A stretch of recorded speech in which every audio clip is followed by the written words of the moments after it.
श्री स्वामी समर्थ।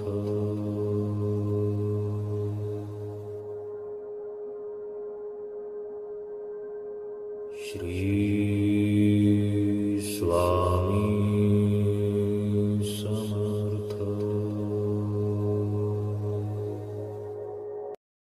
नमस्कार सर्वांना. हात जोडूया, स्वामींची प्रार्थना करूया आणि मग सुरुवात करूया. गुरुर्ब्रह्मा गुरुर्विष्णू गुरुर्देवो महेश्वरः गुरुः साक्षात् परब्रह्म तस्मै श्री गुरवे नमः. ब्रह्मानन्दं परमसुखदं केवलं ज्ञानमूर्तिं द्वन्द्वातीतं गगनसदृशं तत्त्वमस्यादिलक्ष्यम् एकं नित्यं विमलमचलं सर्वधी साक्षिभूतं भावातीतं त्रिगुणरहितं सद्गुरुं तं नमामि.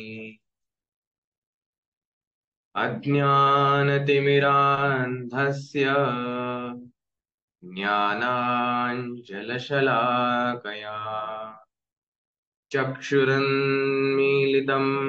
येन तस्मै श्री गुरवे नमः. अनंत कोटी ब्रह्मांड नायक राजाधिराज योगिराज परब्रह्म भगवान श्री स्वामी समर्थ महाराज, या मार्गाचे प्रणेते ब्रह्मीभूत परमपूज्य पिठले महाराज, या दिंडोरी प्रणित मार्गाचे संस्थापक सद्गुरु परमपूज्य मोरे दादा, तुम्हा सर्वांचे श्रद्धेय स्थान श्री गुरुकुलपीठ चे संस्थापक परमपूज्य गुरुमाऊली यांच्या चरणी आपणा सर्व सेवेकऱ्यांच्या वतीनं त्रिवार मुजरा. उपस्थित सर्व बंधू आणि भगिनींनो, मागच्या आठवड्यामध्ये आपण ह्या स्वामी चरित्र चिंतनिकेला सुरुवात केलेली आहे. मागील आठवड्यामध्ये आपण विविध गोष्टी, पार्श्वभूमी, या चिंतनिकेचा उद्देश, त्याच सोबत स्वामी चरित्रामधील विविध शब्द आणि हे स्वामी चरित्र आपल्यापर्यंत कसं पोहोचलं या संबंधितल्या गोष्टी पाहिल्या. श्लोक क्रमांक 34 पर्यंत आपण पोहोचलो. मागच्या चिंतनिकेमध्ये आपण 34व्या श्लोकांपर्यंत पोहोचलो होतो. विविध गोष्टी त्याच्यामध्ये आपण पाहिल्या होत्या. ग्रंथकर्ता जो आहे विष्णू बळवंत थोरात यांनी गणपतीचं वर्णन कशा प्रकारे केलेलं आहे, आई वडिलांचं वर्णन कशा प्रकारे केलंय, त्यांचं महत्व कसं अधोरेखित केलेलं आहे, महाविष्णूंचं वर्णन जे आहे, त्यांचं महत्व जे आहे ते ग्रंथकर्त्यांनी कसं सुरुवातीलाच नमूद केलेलं आहे, याही गोष्टी आपण पाहिल्या. दत्तगुरूंचं वर्णन जे आहे, जे आद्य गुरु संपूर्ण विश्वाचे आहेत, यांचंही वर्णन ग्रंथकर्त्यांनी कसं केलं हेही आपण मागच्या चिंतनिकेच्या भागात पाहिलं. शारदा माता यांचंही वर्णन किंवा ह्यांचंही वंदन हेही कशा प्रकारे ग्रंथकर्त्यांनी केलेलं आहे ते पाहिलेलं आहे.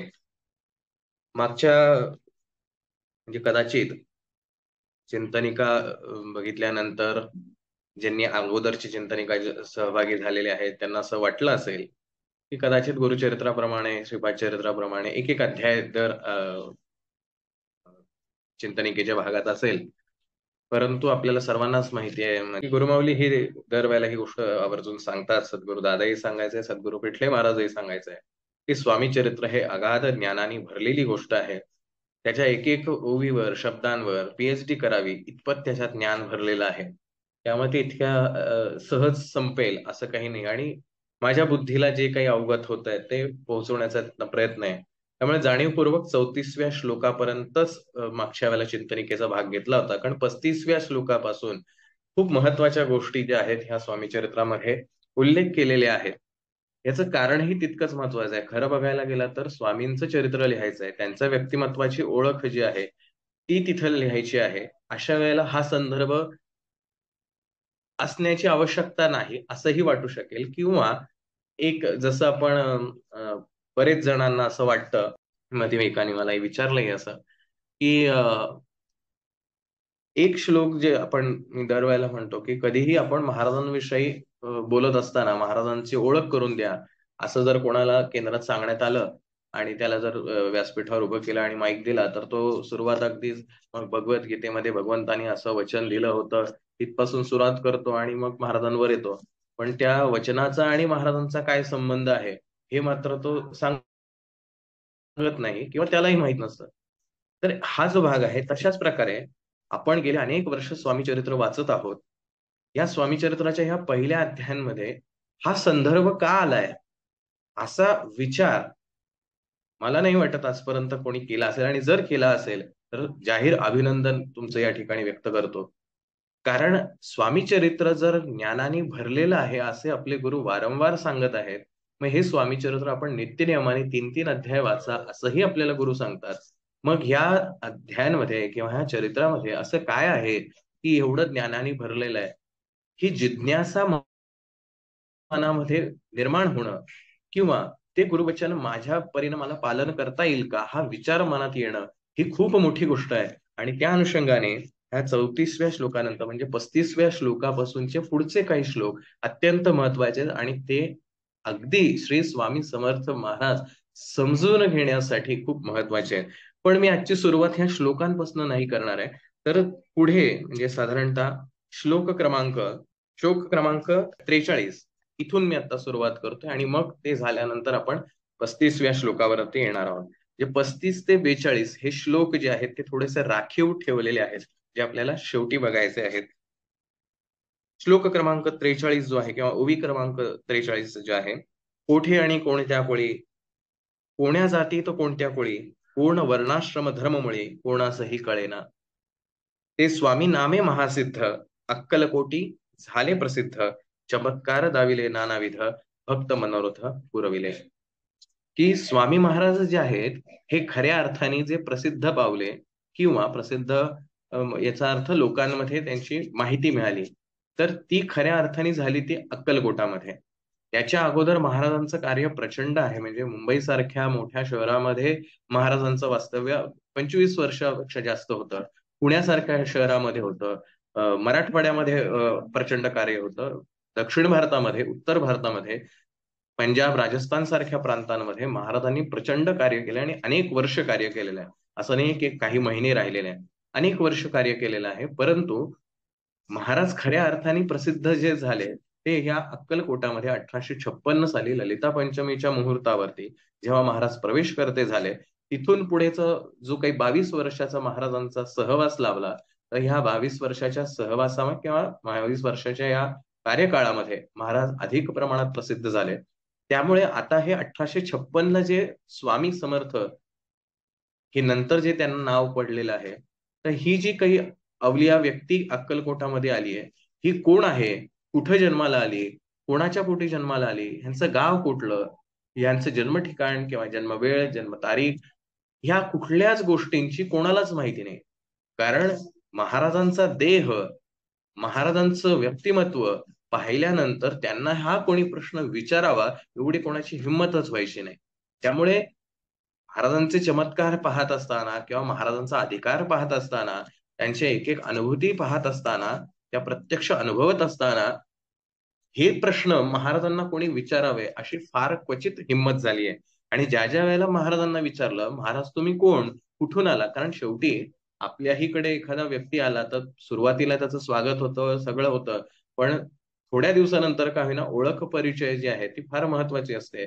म्हणून महाराजांना अनेकांनी हा प्रश्नही विचारलाय की महाराज तुम्ही कोण, कुठले, तर महाराज म्हणायचे मी नरसिंहवान, आम्ही यजुर्वेदी ब्राह्मण आहोत, या पलीकडे जर काही विचारलं तर पायपोस मारेल. आणि महाराजांचा तो उग्र अवतार बघितल्यानंतर पुढे कोणाची हिंमत झाली नाही. किंवा महाराजांना विचारलं महाराज तुम्ही कोण आहात, तर महाराज म्हणायचे अरे आम्ही मूळ मूळ वडाचं झाड दत्तनगर हे आमचं ठिकाण आहे. त्यामुळे महाराजांच्या ह्या कोड्यात बोलण्याचं आकलन जे आहे ते अर्थात कोणाला झालं नाही त्या 22 वर्षाच्या कालावधीमध्ये.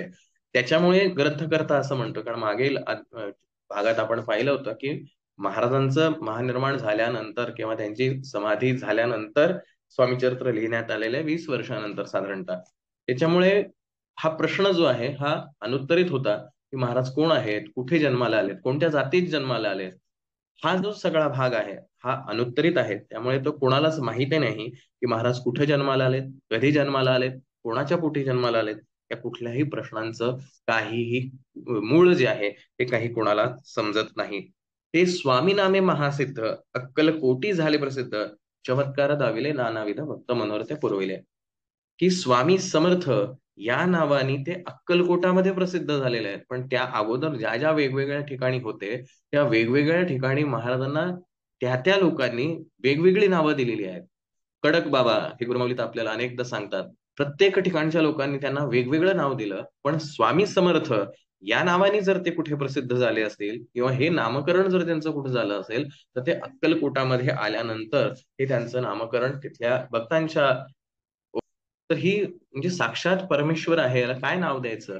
अशातनं ते कोणी स्वामी म्हटलं, कोणी समर्थ, आणि अशातनं ते हळूहळू श्री स्वामी समर्थ ह्या नावाने ते प्रसिद्ध झालेले आहेत.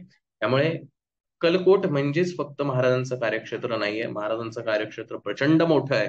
पण या 22 वर्षाच्या कालावधीमध्ये महाराज प्रसन्न झाले. त्यापुढे ग्रंथकर्त्यांनी एक अतिशय सुंदर वाक्य वर्णन केलंय की महाराजांच्या लीला ज्या आहेत, ह्या 22 वर्षांच्या लीला ज्या आहेत या प्रत्यक्ष अक्कलकोटात घडल्या आहेत. पण आपल्याला सगळ्यांना माहिती आहे की आपण केंद्रात गेल्यानंतरच सगळे काही अनुभव येतात असं नाही.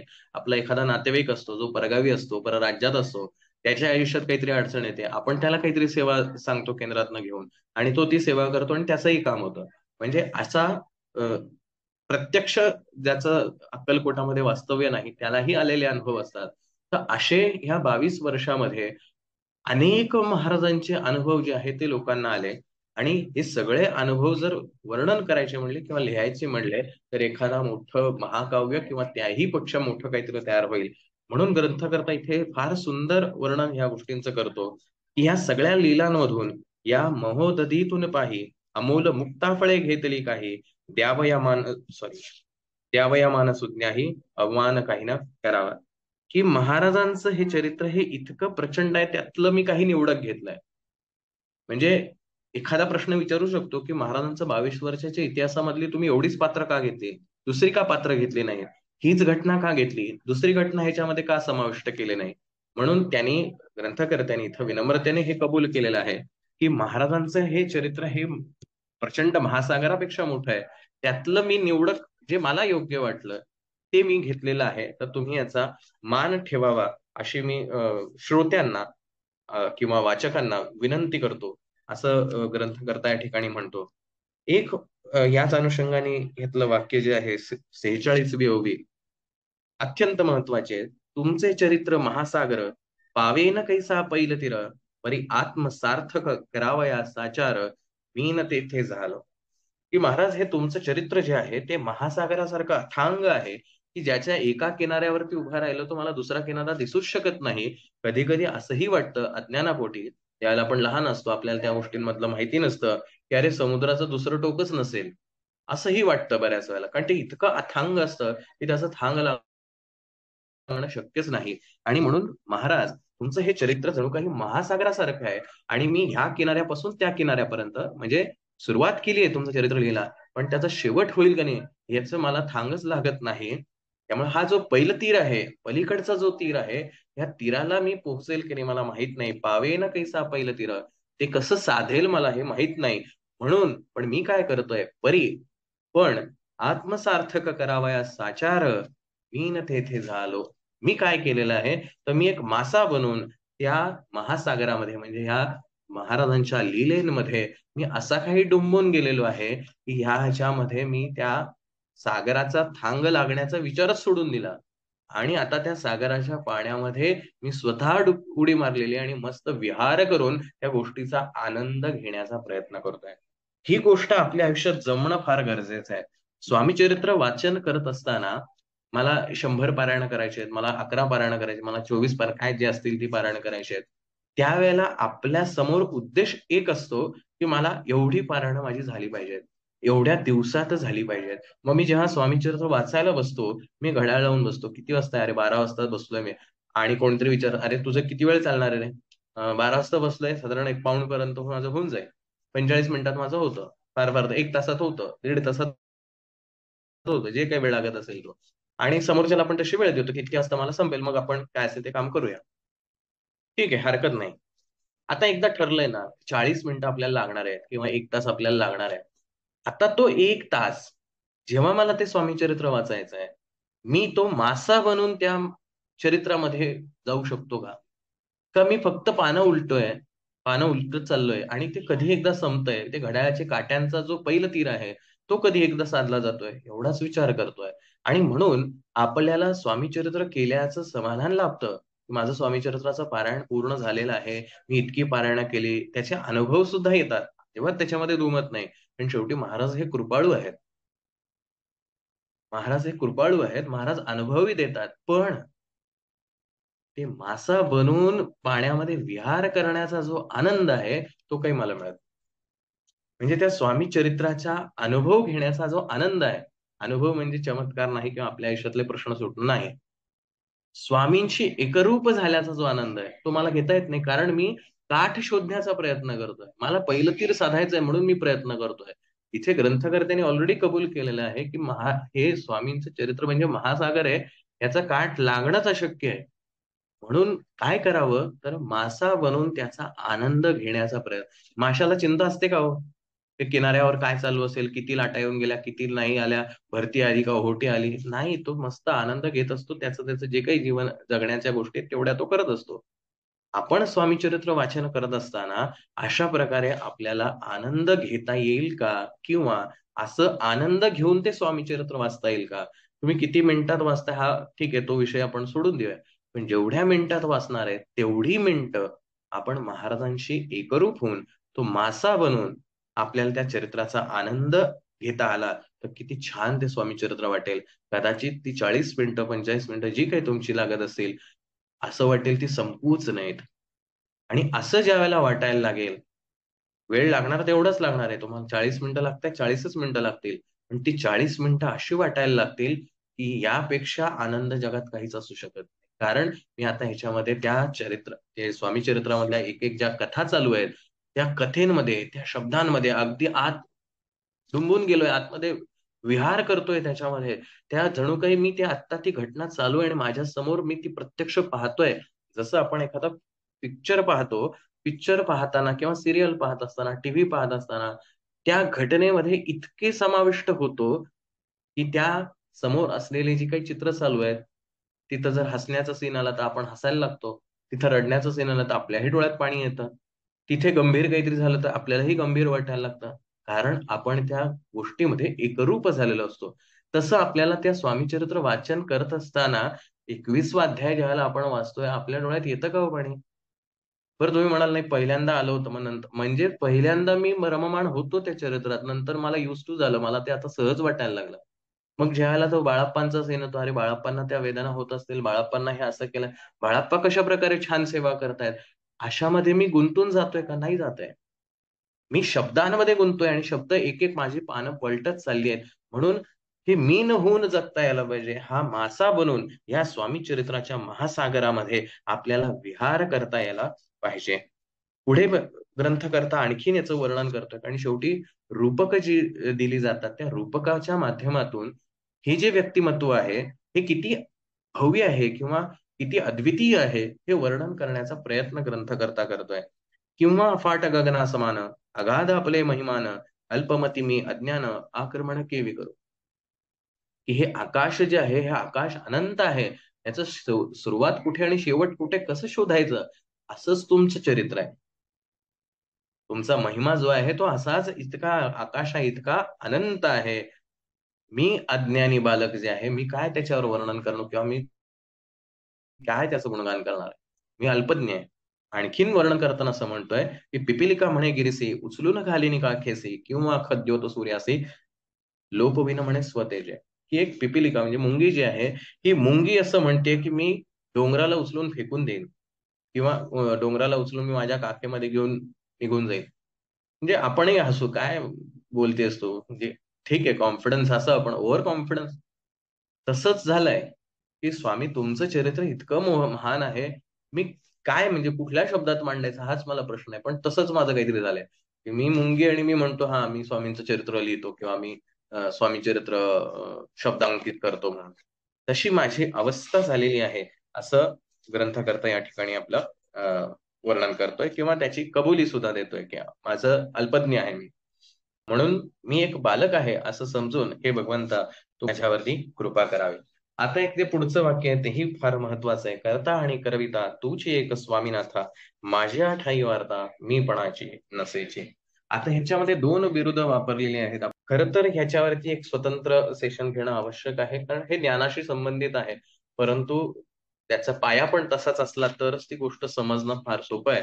अदरवाईज त्या सगळ्या गोष्टी डोक्यावरनं जातील. म्हणून भक्तिभावाने एक गोष्ट आपण समजली पाहिजे की कर्ता आणि करविता ह्या दोन ज्या गोष्टी आहेत. कर्ता म्हणजे जो प्रत्यक्ष करणार आहे कृती, आणि करविता जो करवून घेतो तो. आता माझ्या आयुष्यात जे जे काही घडतं आहे ह्याचा जर करता की हे सगळं उपभोगायला मला लागतंय, आयुष्यात येणारं सुख याचा उपभोग करता कोण असेल तर मी आहे. आयुष्यात येणारं दुःख ह्याचा उपभोग करता कोण असेल तर मी आहे. ते एन्जॉय कोण करतंय? मी करतोय. टीव्ही बघितल्यानंतर मला छान वाटतंय. कोण एन्जॉय करतंय? मी करतोय. ही गोष्ट समजून घ्या. आणि ज्या वेळेला मी अशा प्रकारे की माझ्या आयुष्यात जे जे सुख, दुःख, मान, अपमान, चांगलं, वाईट, मनासारखं, मनाविरुद्ध हे सगळं जे काही घडतंय, हे सगळं करता मी आहे. कारण हे सगळं उपभोगायला मलाच लागतंय. मला जर शरीरात ताप आला असेल, तर मी माझ्या कोणाही प्रिय व्यक्तीला असं म्हणू शकत नाही, की "अरे, मी तुझ्यावर एवढं प्रेम करतो किंवा तुझं माझ्यावर एवढं प्रेम आहे. थोडा माझा ताप तू घेऊन बघतेस का?" नाही करता येणार. तो उपभोगकर्ता जो आहे, तो मीच आहे. सगळं मला भोगावं लागणार आहे. पण ग्रंथकर्ता आपल्याला ही गोष्ट शिकवू पाहतोय, की तो उपभोगकर्ता जो आहे, त्यालाही तू असं सांग, की ते तू उपभोगकर्ता सुद्धा तू नाहीच आहेस. तू आहेस म्हणजे ते उपभोगकर्ता कोण आहे? तर स्वामी आहे. बघा, ती गोष्ट ज्याचा उपभोग आपण घेतोय, ते म्हणतोय, की मला दुःख झालं, मला आनंद झाला, मला राग आला, मला खूप कौतुक वाटलं. हे जे सगळं मी म्हणतोय म्हणजेच त्याचा कर्ता, उपभोगकर्ता जो आहे, कर्ता याचा अर्थ उपभोगकर्ता जो आहे, तो मी आहे. आता तुम्ही एक काम करा, याच वाक्याला थोडंसं बदलायचं आहे, की ह्या सगळ्याचा उपभोगकर्ता स्वामी आहे. माझ्या घरात जर एखादी अप्रिय घटना घडली किंवा माझ्या घरात एखादं जोरात भांडं काहीतरी पडलं, तर त्याचा त्रास मला होणार आहे. त्याच्यात एखादं दूध असेल किंवा एखादी भाजी असेल आणि ते भांडं सटकलं आणि पडलं, तर ते सांडल्यानंतर होणारा त्रास, राग, चिड हे सगळं मला होणार आहे. पण शेजारच्याच्या घरात जर भांडं पडलं असेल, शेजारच्याच्या घरात काहीतरी झालं असेल, त्याचं मला वाईट नाही वाटणार. अरे, काय झालं असेल तिकडं? एवढा मी विचार करेल. पण ते भांडं पडलं म्हणून मी इकडं रडणार नाही. ते भांडं तिकडं तिकडचं दूध सांडलं म्हणून मी इकडं चिड करत नाही. कारण ते माझं भांडच नाही. ते भांडं शेजारच्याचं आहे. जेव्हा ते शेजारच्याचं भांडं आहे असं म्हणतो, त्यावेळेला मला कुठल्याही प्रकारे राग, द्वेष, मत्सर, आनंद, कौतुक, प्रेम अशी कुठलीही भावना निर्माणच होत नाही. आणि अशी भावना निर्माण झाली नाही म्हणजेच मी शांत राहतो. मग ज्यावेळेला माझ्या आयुष्यात घडणाऱ्या प्रत्येक गोष्टीचा उपभोग करता, चांगल्या आणि वाईट, दोन्हीही गोष्टींचा उपभोग करता जो आहे, तो स्वामी आहेत, असं म्हटल्यानंतर मी कुठे येतच नाही. मग जरी माझ्या आयुष्यात आनंद झाला, तरीही मला काही वाटत नाही. माझ्या आयुष्यात दुःख आलं, तरीही मला काही वाटत नाही. एखादा मला काही बोलला, तरीही मला काही वाटत नाही. कारण हे सगळं स्वामींचं आहे. माझं काय? मी कुठेच नाहीये. पिक्चरमध्ये एखादा माणूस एखाद्याला किंवा हिरो जो आहे तो व्हिलनला मारत असला, आपल्याला वाईट वाटत नाही. कारण आपल्याला माहिती आहे ते दोघं एकमेकांशी भांडतायत, ते दोघंही खोटं आहे. ते आपण फक्त एन्जॉय करतोय. म्हणून आपल्याला त्याचं वाईट वाटत नाही, की "अरे का मारतो तू? थांब जरा मी तसंच मी ज्यावेळेला माझ्या आयुष्यात उपभोगकर्ता स्वामी आहेत, असं म्हणायला सुरुवात करतो आणि तसं जगण्याचा प्रयत्न करायला लागतो, तसं-तसं मी माझ्या आयुष्यातनं ऑटोमॅटिक अलिप्त व्हायला लागतो. मग कळायला लागतं प्रपंच आणि परमार्थ तेणे सुगम मज लागे. मी प्रपंचात आहे पण प्रपंचात नाही सुद्धा. मी त्या चिखलामध्ये आहे पण माझं फूल जे आहे किंवा माझं झाड जे आहे ते कमळाचं आहे, त्यामुळे मला कुठलाही चिखल लागतच नाही. मी आहे चिखलामध्येच. ही जरी नश्वर गोष्ट असली तरी मी त्याच्यामध्येच आहे आणि मी तरीही हॅपी आहे. मी तरीही आनंदी आहे. मला हा प्रपंच सोडून राहायची गरजच नाही. कारण मी करता नाहीच आहे आणि करविता. मग हे जे सगळं करवून घेतोय ते कोण आहे? ते पण स्वामीच आहे. मग माझं काय? काहीच नाहीये. मग मी शांत बसावं. आणि मी शांत बसावं म्हणजे काय? आपलं मन कुठल्याही प्रकारे उद्वेग करत नाही, कुठल्याही प्रकारे रिएक्ट होत नाही आणि जे चाललंय ते सगळ्या गोष्टींमध्ये तो सहभागी असतो. कारण हे सगळं करणारा आणि करवून घेणारा हे दोन्ही स्वामीच आहेत. माझं काय रे? हा एक तत्वज्ञानातला महत्त्वाचा भाग. अर्थात त्याच्या विस्तृत स्वरूपामध्ये आपण नाही जाणार आहोत. पण तरीही थोडक्यात हा समजून घेण्याचा प्रयत्न केला, की "कर्ता आणि करविता तूच एक स्वामीनाथा, माझ्या ठायी वार्ता मीपणाची नसेजे." नुसतं बोलणं आणि प्रत्यक्षात जगणं ह्याच्यात खूप फरक आहे. बोलणारे भरपूर असतात, की सगळं काही स्वामीच करून घेतात. मग स्वतःच्या इच्छा कशा स्वामींच्या म्हणून लादायच्या, हेही करणारे आपल्याकडं सर्वत्रच म्हणजे आपल्याकडे अशातला भाग नाही. देवाची इच्छा म्हणून काहीही करतात. तो हा एक जो भाग असतो, तर ती थोडीशी मर्यादा आपल्याला राखली पाहिजे. पण हे कर्ता आणि करविता हे जर आपल्या आयुष्यात अवलंब करता आलं, तर ज्या क्षणी जिथे आहोत, तिथून आपण सुरुवात आनंद जगण्यासाठी करू शकतो. अशा प्रकारे सगळं स्वामींचं वर्णन ऐकल्यानंतर स्वामी आनंदित आहेत होत्यात आणि आपल्याला कृपा आशीर्वाद देत आहेत, असं त्या सगळ्या ग्रंथकर्त्यांनी त्याचं वर्णन केलेलं आहे. आणि मग विविध कवींचं त्यांनी वर्णन केलंय. पुन्हा तो वेगवेगळ्या कवींचा जो संदर्भ आहे, श्रीधर स्वामींचा संदर्भ आहे. फार महान कार्य त्यांनी भारतामध्ये केलेलं आहे. तर त्यांनाही त्यांनी वंदन केलेलं आहे. तर विविध ह्या व्यासमुनींपासून त्यांनी सगळ्यांचाच उल्लेख केलेला आहे. त्यांचे अ, नमन केलेलं आहे. आणि श्रोता हा नेहमी महत्त्वाचा असतो. कारण वक्ता हा नुसता महान असून चालत नाही. श्रोताही तितकाच समृद्ध असावा लागतो. श्रोत्याचे कानही तितकेच तृप्त असावे किंवा आसुसलेले असणं आवश्यक आहे. तरच वक्ता समृद्ध होत राहतो. तर त्या प्रकारे त्यांनी श्रोत्यांना म्हणजे आपल्यासारख्या वाचकांना सुद्धा बरीचशी विनंती केलेली आहे, की तुम्ही सर्वजण ज्ञानी आहात. तुमच्याकडे खूप साऱ्या गोष्टींचं आध्यात्मिक, धार्मिक, ऐतिहासिक सगळ्या गोष्टींचे तुम्हाला ज्ञान आहे. मी काही तेवढा ज्ञानी नाही. त्यामुळे तुम्ही ह्या गोष्टी समजून घ्याल अशी माझी तुम्हाला नक्की खात्री आहे. विनम्रतेने त्यांनी हे कबूलही केलेलं आहे. संस्कृताचा नसे गंध, मराठीही नाहीये शुद्ध, नाही पडलो शास्त्रछंद, कवित्व शक्ती अंगी नसे. माझा काही तेवढा अभ्यास आहे अशातला भाग नाही. केवळ एक माझ्या मित्रांनी केलेला आग्रह, स्वामींची इच्छा समजूया, त्यांचं म्हणजे एवढ्या महान अ, सत्पुरुषाचं काव्य करण्याचं किंवा चरित्र लिहिण्याची संधी, अशा सगळ्यांचा एक भाग म्हणून मी ही उठाठेव करतोय. पण तुम्ही सगळेजण ह्या सगळ्या गोष्टी समजून घ्याल. परी हे अमृत जाणवणी, आदर धरावा जे श्रवणी, असे माझी असंस्कृत वाणी, ती इकडे न पाहावे. त्यामुळे शब्द इकडे एखाद्याला खटकू शकताय. एखादा ज्ञानी व्यक्ती असू शकेल, की अरे हे व्याकरणदृष्ट्या वाक्य चुकलेलं आहे. हे शब्द या ठिकाणी चपखल बसत नाहीये. असंही एखाद्याला वाटू शकतं. पण त्यांनी आधीच कबुली केलेली आहे, की बाबा मी काही त्यातला जाणकार किंवा तज्ञ नाही. तर माझ्याकडनं जर ह्या काही चुका झाल्या असतील, तर त्या तुम्ही मोठ्या मनाने पोटात घालाव्या. मी हा एक प्रयत्न केलाय, की जसा एखादा माळी जो असतो, तो बागेतली वेगवेगळी फुलं जी असतात, ते फुलं घेतो आणि त्यातली काही निवडक फुलं घेतो आणि त्याचा एक हार तयार करतो आणि तो त्या मालकाच्या किंवा देवाच्या चरणी वाहतो. तशा प्रकारे मी त्या स्वामींच्या चरित्रामधल्या निवडक काही गोष्टी घेऊन एक 21 अध्यायांची माळ तयार केलेली आहे. त्यामुळे तुम्ही ती स्वीकारावी, अशी या ठिकाणी विनंती जी आहे ती ग्रंथकर्ता करतो.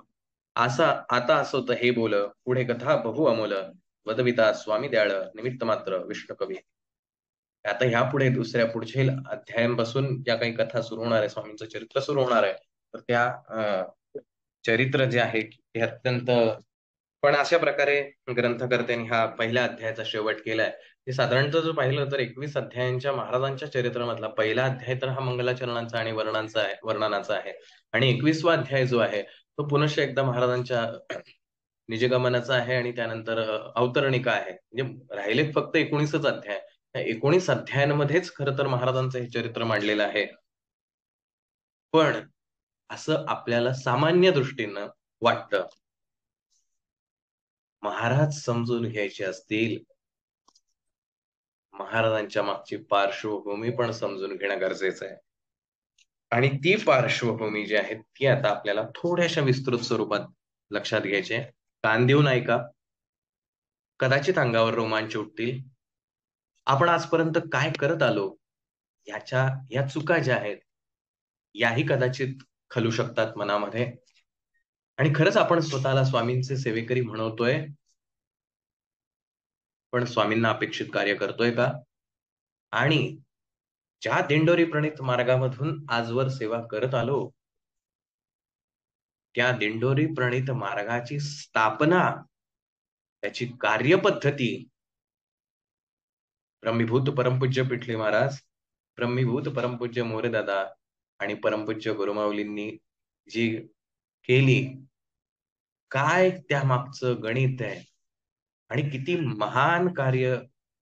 आणि का आपण ह्या सगळ्या मागचं असं म्हणतो की हा मार्गाची स्थापना महाराजांनी केली, या मार्गाची कार्यपद्धती महाराजांनी ठरवली, हे सगळं का म्हणतो आणि ह्या सगळ्या मागचा उद्देश काय आहे, हे थोडक्यात माझ्या स्वामी चरित्रातलं पहिलं मंगलाचरणाचा अध्याय समजून घेतला, डोळ्यात पाणीही आणेल, उत्साही आणेल, संचारही करेल. संचार म्हणजे चांगल्या अर्थाने, चांगल्या कृतीसाठी जो संचार आवश्यक असतो तो, आणि खरंच प्रेरित करून जाईल. स्वामी चरित्र जेव्हा ग्रंथकर्ताच कबूल करतोय, आपणही नेहमी म्हणतो करता आणि करविता आहे, ग्रंथकर्ता म्हणतो हे मी फक्त निमित्त विष्णू कवी आहे, करवून घेणारे महाराज आहेत, असं जर असेल तर त्यातल्या प्रत्येक शब्दाला प्रचंड वजन आहे, प्रचंड महत्व आहे. आपण जर त्याच्याकडे फक्त शब्द म्हणून पाहणार असो, आपल्याच महाराजांचा आपण कुठेतरी अपमान नाही म्हणता येणार, पण त्यांची शिकवण आत्मसात करण्याला कमी पडतोय, असं मात्र खेदाने म्हणावं लागतं. श्लोक फार सुंदर आहे, सर्वांच्या परिचित असलेले श्लोक आहेत, आणि हे श्लोक फक्त स्वामी सेवेकऱ्यांसाठी महत्वाचे नाहीत. एखादा माणूस देवाला मानत असो, देवाला मानत नसो, कुठल्याही देवाला मानत असो, धार्मिक असो नसो, कशाही परिस्थितीतला असो, पण जो भारतीय आहे प्रत्येकाने ऐकावं अशीच महाराजांची चरणी विनंती करतो. श्लोक वाचतो. वाढला कलीचा प्रताप, करू लागले लोकपाप, पावली भूमी संताप, धर्मभ्रष्ट लोक बघू. पहा कैसे दैव विचित्र, आर्यावर्ती आर्यपुत्र, वैभवहीन झाले अपार, दारिद्र्य दुःख भोगिती. शिथिल झाली धर्मबंधने, नास्तिक न मानिती वेदवचने, दिवसेंदिवस होम हवने कमी होऊ लागली. सुटला धर्माचा राजाश्रय, अधर्म प्रवर्तका नाही भय, उत्तरोत्तर नास्तिकमय भरतखंड जाहले. नाना विद्या आणि कला असता लागी गेल्या सकल्या, ऐहिक भोगेच्छा बळावल्या, येणे सुटला परमार्थ. धर्म संस्थापने कारणे, युगायुगी अवतार घेणे, नानाविध वेश नटणे, जगतपतीचे कर्तव्य. लोक बहु भ्रष्ट झाले, स्वधर्माते विसरले, नास्तिक मतवादी मातले, आर्य धर्मा विरुद्ध. मग घेतसे अवतार, प्रत्यक्ष जो का अत्रिकुमर, कलकोटी साचार, प्रसिद्ध झाला स्वामी रूपे. फक्त 7 श्लोक आहेत. आता हे 7 श्लोक समजून घेऊ. आपण अगदी नेहमी म्हणतो आणि सर्वांना माहिती आहे, दत्तगुरूंचा कलियुगातील आविष्कार जो आहे, पहिला अवतार दत्त महाराजांचा श्रीपाद श्री वल्लभ, दुसरा अवतार श्री नृसिंह सरस्वती, आणि तिसरा अवतार श्री स्वामी समर्थ महाराज.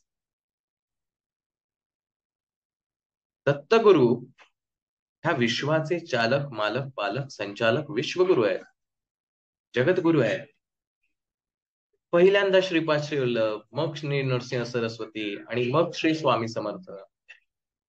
ह्या अवतार कार्यामाग, या शृंखलेमाग खरंच काहीतरी कारण असलं पाहिजे. असं तर काही होणार नाही. निरर्थक गोष्टी दत्तगुरूंच्या माध्यमातून कधीच होणार नाही. मग त्या श्रीपाद श्रीवल्लभ चरित्रामागचे किंवा त्या श्रीपाद श्रीवल्लभ अवतार का घेतला, त्याच वेळेला काय घेतला आणि त्यावेळेला काय कार्य केलं, नृसिंह सरस्वती या अवतारामध्ये त्यांनी काय कार्यपद्धती बदलली, त्याच काळामध्ये आणि गाणगापूर सारखं ठिकाण का निवडलं, त्यानंतर श्री स्वामी समर्थ महाराज या रूपाने ते का आले, आपल्याला कधी प्रश्नच पडत नाही. आणि म्हणून आपल्याला महाराजच समजत नाही. महाराजांना काय नेमकं करायचंय हेच नेमकं समजत नाही. आणि मग फक्त आपण पोपटपंची करत राहतो की महाराजांनी असे असे अवतार घेतले. आपण फक्त चमत्कार चमत्कार चमत्कार. गुरुचरित्र वाचायचंय का वाचायचंय, माझे प्रश्न सुटले पाहिजेत. स्वामी चरित्र वाचलं पाहिजे का वाचलं पाहिजे, माझे प्रश्न सुटले पाहिजेत. जरूर वाचा. प्रश्न सुटण्यासाठी, समस्यांचं समाधान मिळण्यासाठी ही चरित्र वाचलीच पाहिजेत आणि महाराजांची कृपा त्या व्यक्तीवरती 100% होते. पण तरी सुद्धा वाढला कलीचा प्रताप, करू लागले लोकपाप, पावली भूमी संताप, धर्म भ्रष्ट लोक बहु. का महाराजांना अवतार घ्यावा लागला? इसवी सन पूर्व साधारणतः 3-3.5 हजार वर्षांपूर्वी भगवान श्रीकृष्ण या परब्रह्माचा आविष्काराचं निजगमन झाल्यानंतर भगवंतानी स्वतः अत्यंत मेहनतीनं, अत्यंत हुशारीनं, स्वतः वेळ प्रसंगी शस्त्र हातात न घेता शास्त्राच्या गोष्टी सांगून ही धर्म संस्कृती, ही आर्य संस्कृती जी टिकवली, जी जगवली, काय झालं पुढे त्याचं? मला कधी प्रश्न पडतो. आपण नेहमी असं म्हणतो, जो इतिहास विसरतो तो इतिहास घडवूच शकत नाही. आपल्याला आपल्या इतिहासाची जाणीव आहे का? आपण खरंच महाराजांचे सेवेकरी म्हणवतो. महाराजांना का या पृथ्वीवरती अवतरित व्हावं लागलं याची आपण कधीतरी विचारपूस करतो का? मग ज्यावेळेला इथे वाढला कलीचा प्रताप, कुठून आला हा कली? आपण श्रीपाद श्रीवल्लभ चरित्रामध्ये ह्याचा संदर्भ पाहिलेला आहे. नसेल तर जरूर वाचा. आपल्याच एका व्यक्तीचा इच्छा त्यांनी निर्माण केली आणि भगवंतानी ती इच्छा पूर्ण करण्यासाठी या कलीला सांगितलं की तू ह्याच्यामध्ये प्रवेश कर, आणि यवन जातीचा जन्म झाला. कालावधी श्रीपाद चरित्रात जरूर शोधा. भगवान श्रीकृष्ण जोपर्यंत ह्या पृथ्वी तलावरती होते तोपर्यंत कलीला काही त्यांनी बरेच प्रयत्न केले, पण द्वापार युग आहे, त्याचा हक्क चालत नव्हता. दुसऱ्याच्या घरात आपण किती हस्तक्षेप करणार? त्यामुळे जसंही भगवंताचा अवतार संपला आणि कलियुगाची सुरुवात झाली, अर्थात भगवंताची असतानाच कलीची सुरुवात झाली हे भगवंतानी स्वतःच्या हयातीमध्ये सांगितलं होतं. सुरुवात झाली आहे, युग संपायची वेळ आली आहे, ट्रान्झिशन पिरियड चालू आहे. आणि त्यानंतर ह्या कलीनी जी कामं करायला सुरुवात केली आणि हा कली अशा काही प्रकारे, कारण कलीमध्ये आपण गुरुचरित्रात त्याचं वर्णन वाचतो, ह्या कलीला धार्मिक कृत्य नकोय, सत्य वागणं नकोय, सगळं वाईट वाईट वाईट वाईट जे असेल ते हवंय. आता हा जो कली आहे तो ह्या भगवंतानी निर्माण केलेल्या किंवा वाढवलेल्या, जपलेल्या, संवर्धन केलेल्या संस्कृतीचा ऱ्हास करण्यासाठी त्यांनी कार्य सुरू केलं. कारण भगवंतानीच त्याला आशीर्वाद दिलाय, रादर भगवंताकडनंच त्यांनी आशीर्वाद प्राप्त करून घेतलाय. आता तुम्ही माझं राज्य सुरू करून दिलंय, आता तुम्ही हस्तक्षेप करायचा नाही. नाहीतर मग मी काय काम करायचं, मला कशाला जन्माला घातलं? श्रीपाद चरित्रात हे उल्लेख वाचा. आणि त्यामुळे कलीने आपलं काम करायला सुरुवात केली आणि भगवंतानी इसवी सन पूर्व 3,500 वर्षापर्यंत जी संस्कृती जपली त्या संस्कृतीचा ऱ्हास व्हायला लागला. आपले राजे जे आहेत ते मदांध व्हायला लागले, मिळालेल्या सत्तेचा, संपत्तीचा गैरवापर करायला लागले, लोकांमध्ये दहशत निर्माण करायला लागले आणि अशा राजसंस्कृतीचा अत्यंत महत्वाचा किंवा काय म्हणता येईल, रिप्रेझेंटेटिव्ह म्हणूया, प्रतीक जे आहे तो म्हणजे राजा धनानंद. इतका मस्त मस्त नाव झालेला राजा की जो प्रजेचं रक्षण करायचं असतं, धर्माचं रक्षण करायचं असतं, राष्ट्राचं रक्षण करायचं असतं, हे विसरून गेला. आणि मग हे कली जो आहे हा परराज्यात असलेला, हा परराज्यातला कली सुरुवात झाली यायला. आणि मग अलेक्झांडरचं आगमन, सिकंदर ज्याला आपण म्हणतो, जो जिता वही सिकंदर, हा जो सिकंदर आहे या सिकंदराचं आक्रमणाची सुरुवात झाली. कारण तो जगाची किंवा जग जिंकण्यासाठी निघाला होता, ग्रीक राजा. आणि संपूर्ण विश्वावर आपली सत्ता पाहिजे या एका लालसेने तो निघालेला. आणि हा धनानंद सारखा मस्त नाबूल राजा हे सगळं विसरून की अरे तो उद्या आपल्या राज्यावरती आक्रमण करेल, आपल्या राज्याची तयारी हवी, या कशातच नाही, आपलं राज्य ग्रेट आहे, कोणी आपल्याला धक्का लावू शकत नाही, अशा प्रवृत्तीमध्ये राहिला होता. आणि तिथे चाणक्य सारखा एक व्यक्ती उभा राहिला ज्यांनी चंद्रगुप्त नावाचा एक महान सम्राट घडवला.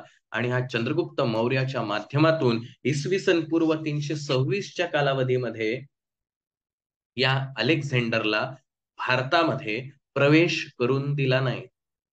ही सगळी पार्श्वभूमी ह्यासाठी, या 7 श्लोकांसाठी आहे.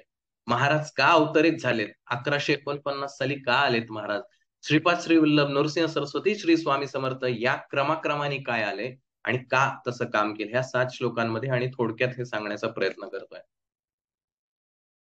मग ह्या चंद्रगुप्त मौर्यानी 350 वर्ष हे मौर्य साम्राज्य साधारणतः राहिलं. चंद्रगुप्तानी ते कार्य वाढवलं कारण चाणक्यांचा अंकुश होता. धर्मसत्ता ही कशी असली पाहिजे, राष्ट्रप्रेम कसं असलं पाहिजे, प्रजासुखी कसली असली पाहिजे, प्रत्येक कृषी असो किंवा व्यापार असो, प्रत्येक क्षेत्रामध्ये राष्ट्र कसं असावं हे चाणक्यांनी घालून दिलेल्या आदर्शाप्रमाणे चंद्रगुप्तानी कार्य करायला लागला. पण चंद्रगुप्ताचा नातू सम्राट अशोक तिथपर्यंत बऱ्यापैकी छान चाललं होतं. सम्राट अशोकाने बौद्ध धर्म स्वीकारला, बौद्ध धर्माचा प्रचार केला, काही प्रमाणात नरसंहारही केला. पण तिथपर्यंत आपण म्हणूया की हे व्यवस्थित चाललं होतं. पण पुन्हा आजोबांनी केलेली पुण्याई नातवापर्यंत ठीक आहे पुरली, फुकट मिळाली आहे, पण नंतर वाया जाते. आणि मग अशा प्रकारे फुकट मिळालेलं राज्य, कमवलेलं नाही, कुठलंही कर्तृत्व गाजवलेलं नाही, असं राज्य पुन्हा रसातळाला जायला लागलं. आणि पुन्हा हा कली मातायला लागला. आणि पुन्हा ह्या अलेक्झांडरचा जो सेनापती होता, या सेनापतीने अलेक्झांडरच्या मृत्यूनंतर पुन्हा भारतावरती आक्रमण केलं.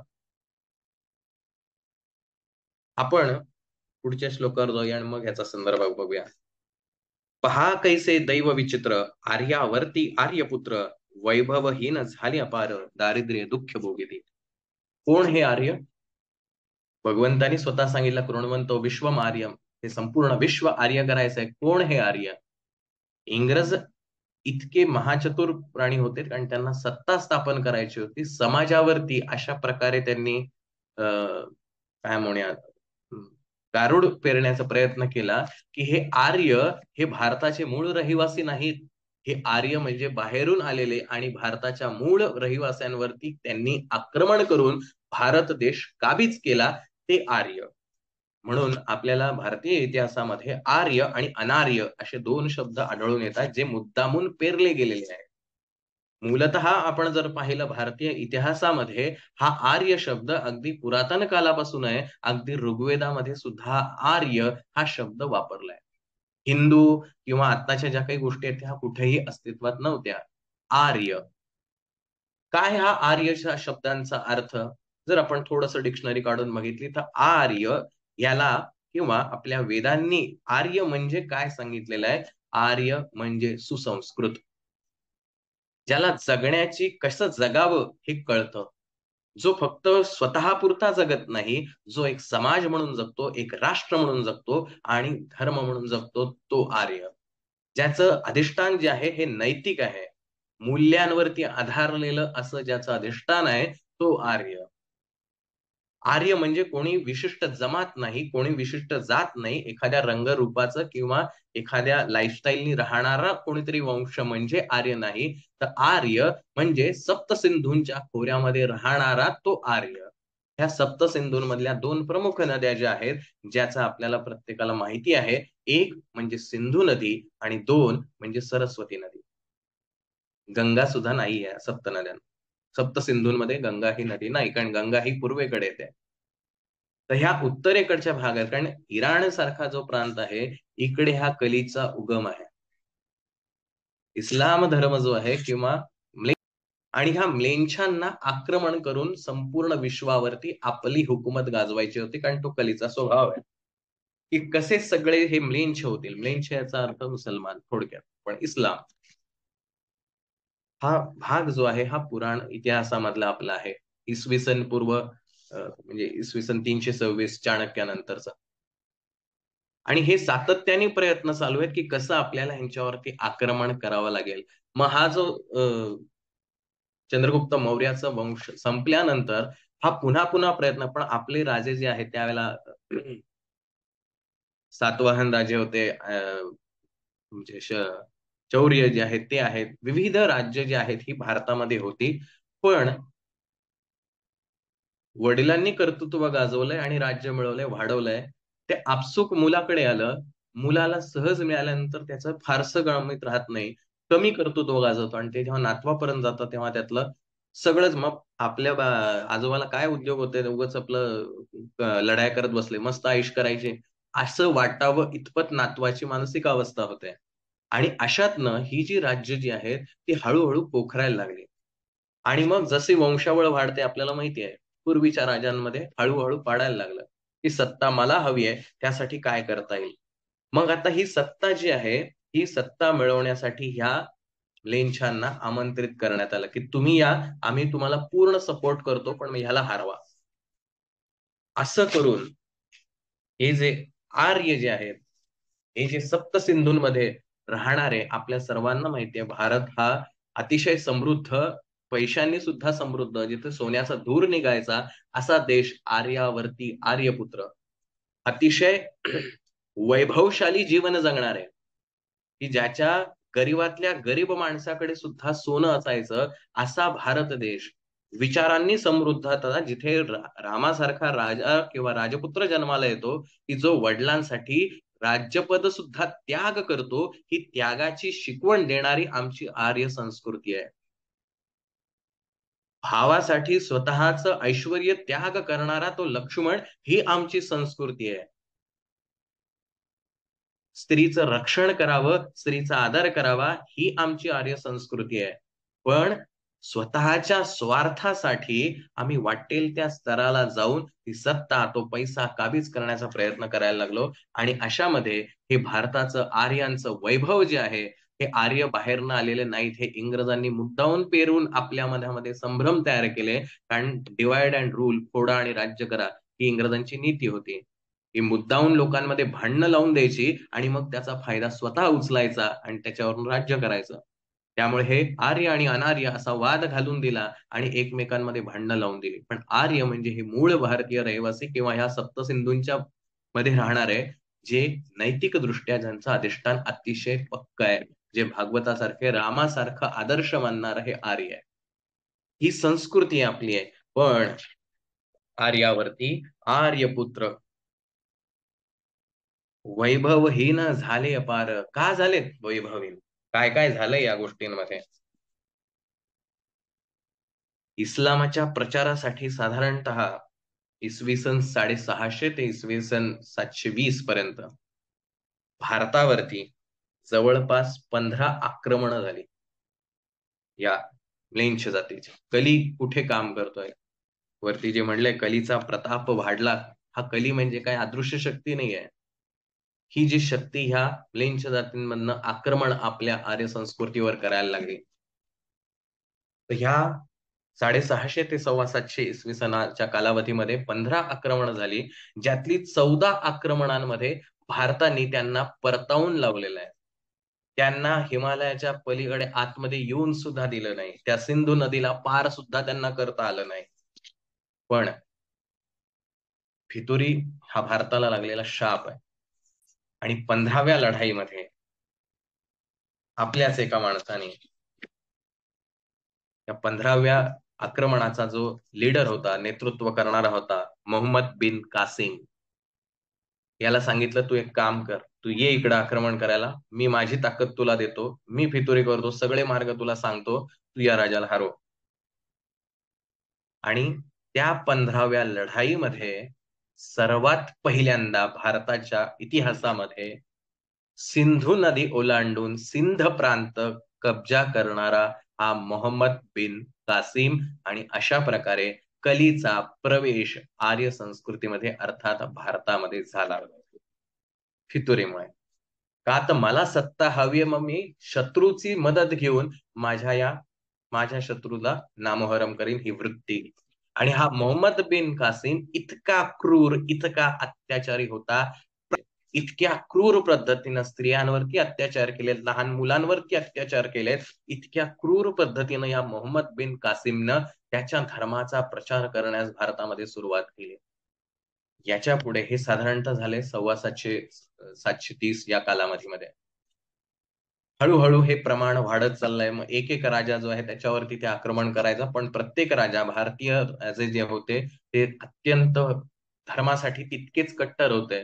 त्यामुळे तो सिंध प्रांत जरी जिंकला तरी पुढे येऊ शकला नाही. आपल्या राजांनी त्याला प्रतिकार केलेला आहे. पण इसवी सन 1000च्या आसपास, साधारण 980 च्या पुढचा कालावधी आहे. माझा इतिहास काही एवढा पक्का नाही, पण साधारणतः इसवी सन 1000, आता आलोय आपण स्वामींच्या प्रकट दिनाच्या तारखेकडे. इसवी सन 1000च्या आसपास मोहम्मद गझनी, सगळ्यात क्रूर राजा, या मोहम्मद गजनीनं भारतावरती 17 आक्रमण करून भारताचं वैभव लुटून नेलं. भारताचा पैसा लुटून नेला आणि या भारताच्या लुटण्यामध्ये सगळ्यात मोठं त्याला सहकार्य मिळालं, की आपले जे राजे होते, जसं आता आपलं महाराष्ट्र, गुजरात, कर्नाटक अशी राज्य आहेत, तशी त्यावेळेचे राजांचे आपली आपली राज्य होती. ही राज्य एकमेकांमध्ये भांडत होती आणि मग ह्याला हरवायचं, मग ह्या मोहम्मद गजनीला मदत करा. असं म्हणून ह्या अंतर्गत फुटीचा फायदा या मोहम्मद गजनीला झाला आणि हे 17 वेळेला यांनी आपल्या भारताला लुटून नेलेलं आहे, आपलं वैभव नेलेलं आहे इसवी सन 1000-1000च्या आसपास. आणि हे सगळं लुटत असताना धर्मांतर ही तितक्याच मोठ्या प्रमाणात चालू आहे. आणि जो कोणी यज्ञ याग करेल, जो कोणी धार्मिक कृत्य हिंदू धर्माची करायला जाईल, त्या प्रत्येकावरती त्यांनी अत्याचार केले, क्रूर अत्याचार. दहशत किती असेल विचार करा. स्वामी चरित्रातलं वाक्य पहा, कैसे दैव विचित्र, नशीब कसं असतं बघा. आर्यावरती आर्यपुत्र, की जो आर्य समाज किंवा जो आर्य इतक्या वैभवशाली जीवन जगत होता, वैभवहीन झाले अपार, दारिद्र्य दुःख भोगेती. आता त्यांच्यावर वेळ फार वेगळी आलेली आहे. अजूनपर्यंत हे राजे मध्य भारतात किंवा दक्षिण भारतात पोहोचलेले नाही. हे सगळं उत्तर भारतामध्ये चालू आहे. शिथिल झाली धर्मबंधने, नास्तिक न मानिती वेद वचने, दिवसेंदिवस होम हवने कमी होऊ लागली. कसे करणार होम हवन? होम करायची इच्छा जरी झाली तरी हाय राजांची माणसं असायची, कत्तल, नाहीतर धर्मांतर. याच्यातनं नास्तिकता वाढायला लागली, की इतकं आम्ही मग देवाचा करून देव गेला कुठे? नाहीच करायचं मला देवाचं. हा नास्तिकवादी विचार जो आहे तोही मोठ्या प्रमाणात वाढायला लागला आणि हळूहळू आपल्या ह्या आर्य संस्कृतीमधली आपली जी संस्कृती आहे, आपली जी वैदिक कर्मकांड आहेत, यांचं प्रमाण कमी होत. 1000 साली ही 17 आक्रमणं झाली सुरतेवरती, सोरटी सोमनाथ, काशी विश्वनाथ या सगळ्यांवरती आक्रमण करून ही आपली मंदिरं तोडण्यात फोडण्यात आली या लोकांनी. का? इस्लाम स्वीकारा, अन्यथा आम्ही तुम्हाला सोडत नाही. कलीचा प्रताप काय? हा कली अशा प्रकारे आतमध्ये घुसला. आपल्या सुरतेसारखं अतिशय वैभवशाली, की ज्या सुरतेची मूर्ती भगवंताची अशी होती, की ज्याचं स्थापत्यशास्त्र इतकं सुंदर होतं, की ती मूर्ती जी आहे ती अधांतरी होती. त्याला ना बेस आहे ना वरती काही आहे. इतकं स्थापत्यशास्त्र. पण ह्या मोहम्मद गझनीनं 17 वेळेला ह्या मूर्त्या फोडल्यात. 17 वेळेला हे सगळे आपली मंदिरं फोडलीत, मूर्त्या फोडल्यात, इथलं सोनं लोणं लुटलंय, आपल्या अनेक गोष्टी ज्या आहेत त्याचा विध्वंस केलाय. ज्या गजनीने आपल्यावरती प्रचंड मोठे अत्याचार केलेत, आपल्या पूर्वजांना नको नको करून मारलेलं आहे किंवा त्या स्त्रियांवरती अत्याचार केलेत, आपण त्यांचे गुणगान गात बसतो, वा वा तुम्ही किती छान काम केलं. जे पूर्वज आपले कसे जगले असतील ह्याची आपण कल्पना सुद्धा नाही करू शकत. कोणत्या दहशतीखाली त्यावेळेला जगले असतील. बाहेर पडावं तर समोर राजाचा सैनिक असेल, एखाद्या स्त्रीला उचलून पण घेईल. आणि त्यावेळेला आपल्या भारतीय स्त्रियांनी, राजपूत स्त्रिया ज्या आहेत, ती फार मोठं त्याग केलेला आहे, जोहार जो केलेला आहे, की ज्यावेळेला हे लढाया व्हायच्या, लढायांमध्ये सैन्य मारलं जायचं आणि हे लेंच जातीचे हे सगळे राज्यकर्ते जिंकल्यानंतर ह्या सैन्यांच्या पत्नी ज्या असतील त्यांना उचलून घेऊन जायचे अत्याचारासाठी. म्हणून ह्या राजपूत स्त्रिया जोहार करायचे, की सामुदायिक हे ज्या वेळेला आता कळेल की आता हे युद्ध आपल्या जिंकणार नाहीये, सामुदायिक अग्नीमध्ये स्वतःच्या चितेमध्ये उड्या टाकून द्यायचे की आमचा देह गेला तरी चालेल पण आमचा धर्म सुटून देणार नाही, आम्ही पतिव्रता म्हणूनच जगू. स्वतःच जिवंतपणे जळून घेतलाय त्यांनी सगळ्यांनी एकत्रित. असे 3 महत्वाचे जोहार भारताच्या इतिहासामध्ये आहे. धर्मासाठी जगले. प्रसंगी बलिदान देऊ पण तुमच्याकडे येणार नाही. आपण धर्मवीर छत्रपती संभाजी महाराजांचं नेहमी उदाहरण घेतो. असे हे धर्मासाठी जगलेले लोक आहेत. मग ह्या मोहम्मद गजनीने इतक्या मोठ्या प्रमाणावर सगळा अत्याचार केला. 1026 साल भारतामध्ये सगळ्यात काळी रात्र घेऊन आलं किंवा काळा वर्ष घेऊन आलं. सोरटी सोमनाथ वरती सगळ्यात महत्वाचा किंवा सगळ्यात घातक जो हल्ला झाला तो ह्या 1026च्या कालावधीमध्ये झाला. आणि असं हे सगळं वातावरण भारतामध्ये व्हायला लागलं. हिंदू म्हणून किंवा हा आर्य संस्कृती जी आहे ही त्यागाची संस्कृती, नैतिकतेच्या आधारावरती असलेली संस्कृती लोप पावत चालली होती आणि मोठ्या प्रमाणावरती धर्मांतर चालू होतं. अशा कालावधीमध्ये आपली लोक काहीच करत नव्हती का? अहो, आद्य शंकराचार्यांसारखं महान कार्य त्यावेळेला झालेलं आहे की अक्षरशः लोकांनी गावातल्या मूर्त्या देवांच्या ज्या आहेत त्या विहिरीत टाकून दिल्या होत्या. काहीच नको आम्हाला देव. एक तर देव असला तर हे राज्यकर्ते त्रास देतात आणि देव असून सुद्धा उपयोग काय? नास्तिक वचन वाढायला लागली. या दोन्ही बाजूने अक्षरशः भारतभरामध्ये लोकांनी मंदिरातल्या मूर्त्या विहिरींमध्ये टाकून, समुद्रात टाकून, नदीत टाकून दिल्या होत्या. नको हा धर्म. आद्य शंकराचार्यांनी संपूर्ण भारतभर भ्रमंती करून लोकांमध्ये पुन्हा हा हिंदू धर्म जागृत करून त्या मूर्त्यांची स्थापना केली आणि या स्थापना केल्यानंतर ह्याचा कार्यभार व्यवस्थित चालला जावा म्हणून 4 शक्तिपीठांची स्थापना केली, ज्यांना आपण शंकराचार्यांची पीठं म्हणतो. ही पीठं मूळची 4 पीठ आहेत ती स्थापन केली आणि संपूर्ण भारतामध्ये हा हिंदू धर्म टिकला जावा यासाठी कार्य केलं. असे एकच नाही, अनेक संत आहेत. आद्य शंकराचार्यांचा कालावधी साधारण इसवी सन 800चा आहे. हे सगळं मोठं कार्य आणि शंकराचार्यांचं वय किती? फक्त 32 वर्षामध्ये त्यांनी एवढं कार्य केलंय. 32 वर्षाचा कार्यकाल संपल्यानंतर त्यांचंही निजगमन झालंय. पुन्हा वेगवेगळ्या संतांच्या माध्यमातून हा धर्मजागृतीचं कार्य भगवंताचं चालू होतं, परंतु लोकांमध्ये ती भावनाच निर्माण व्हायला तयार नाही. आणि हा आपण इतक्या महत् प्रयासाने भगवान श्रीकृष्ण किंवा श्रीकृष्ण या अवतार कालावधीमध्ये निर्माण केलेली, संवर्धन केलेली, जोपासलेली ही भारतीय आर्य संस्कृती ही लोप पावते की काय इथपर्यंत वेळ आली होती. लोकांना जगणं मुश्किल व्हायला लागलं होतं. अशा वेळेला भगवंतानी स्वतःच दिलेल्या वचनाला जागून 1149 साली स्वतः धरणी दुभंगून अवतार धारण केला. आता हे कोणा इतरांच्या माध्यमातून कार्य होऊ शकत नाही. मला आता प्रत्यक्ष भूमीवर जाऊन हे कार्य करावं लागेल. पण भगवंत काही स्वतः लढाई लढणार नव्हता, कारण त्यांनी आधीच सांगितलं होतं, मी शस्त्र हातात घेणार नाही. आता ही लढाई शस्त्रांनी होणार नाही, कारण शस्त्रांनी ऑलरेडी लढाई झाली आहे. नरसंहार झालाय. 18 अक्षणी सैन्य मेलेलं आहे. नुसता नरसंहार होऊन संस्कृती टिकत नाही. ही संस्कृती जर जोपायची असेल तर संस्कार महत्वाचा आहे. आणि म्हणून भगवंतांनी 1149 साली हा श्री स्वामी समर्थ हा आविष्कार धारण केला. कुठून धारण केला? छेली ग्रामात, जिथं त्याच भगवंतांनी वचन दिलं होतं की मी ज्या ज्या वेळेला या पृथ्वीवरती धर्माला ग्लानी येईल, सज्जनांना जेव्हा त्रास व्हायला लागेल, दुर्जनांची संख्या वाढायला लागेल, त्या वेळेला मी स्वतः अवतार घेईन. त्याच कुरुक्षेत्राच्या ठिकाणी भगवंतांनी श्री स्वामी समर्थ या रूपामध्ये अवतार घेतला. कशासाठी? धर्मजागृतीसाठी. कशासाठी? हा जो अत्याचार होतोय स्त्रियांवरती हा वाचवण्यासाठी. हे नैतिक मूल्य जे आहेत ती वाचवण्यासाठी भगवंतांनी अवतार धारण केला. कारण या म्लेंछ जातीमध्ये एक गोष्ट आपल्याला सगळ्यांना माहिती आहे, अगदी बाकीचा इतिहास माहित नसेल तरी अकबर आणि औरंगजेबाचा इतिहास माहिती असेल. स्वतःच्या बापाला सुद्धा हे कमी करत नाहीत, त्यांनाही जेलमध्ये टाकतात, त्यांचेही खून करतात, नातेवाईकांचा विचार करत नाही. त्यांना हवाय फक्त सत्ता, पैसा, भोग. ही त्या कलीनी निर्माण केलेली लेंछांची संस्कृती आहे, जी भारताची नाही. आपली संस्कृती आहे राम आणि लक्ष्मणाची. ही संस्कृती जोपासण्याचं काम भगवंत वारंवार करत आलाय. पण आपण ह्या म्लेंछांच्या प्रभावाखाली असे येत गेलो की आपल्याला वाटायला लागलं आपल्या लोकांचेच खून पाडून स्वतः कशी सत्ता मिळवता येईल, हीच खरं तर आपली संस्कृती आहे. आणि ही बिघडलेली संस्कृती पुन्हा वाटेवर आणण्यासाठी भगवंतानी 1149 साली धरणी दुभंगून अवतार घेतला. सुटला नास्तिक सुटला धर्माचा राजाश्रय, अधर्म प्रवर्तका नाही भय, उत्तरोत्तर नास्तिकमय भरतखंड झाले. हे भरतखंड केवढं आहे? आज जिथं अफगाणिस्तान आहे, त्या अफगाणिस्तानापासून कन्याकुमारीपर्यंत हे भारतवर्ष आहे. अखंड भारत जो आहे, या संपूर्ण भारतवर्षामध्ये साधारण अशा प्रकारचं वातावरण तयार झालं होतं ह्या कलीमुळं. शेवटी भगवंतानीच ही युग निर्माण केली आहेत. भगवंतालाच हे सगळं सावरावं लागणार आहे. मग ह्या मोहम्मद गजनी नंतर सगळ्यात आणखीन क्रूर राजा आला.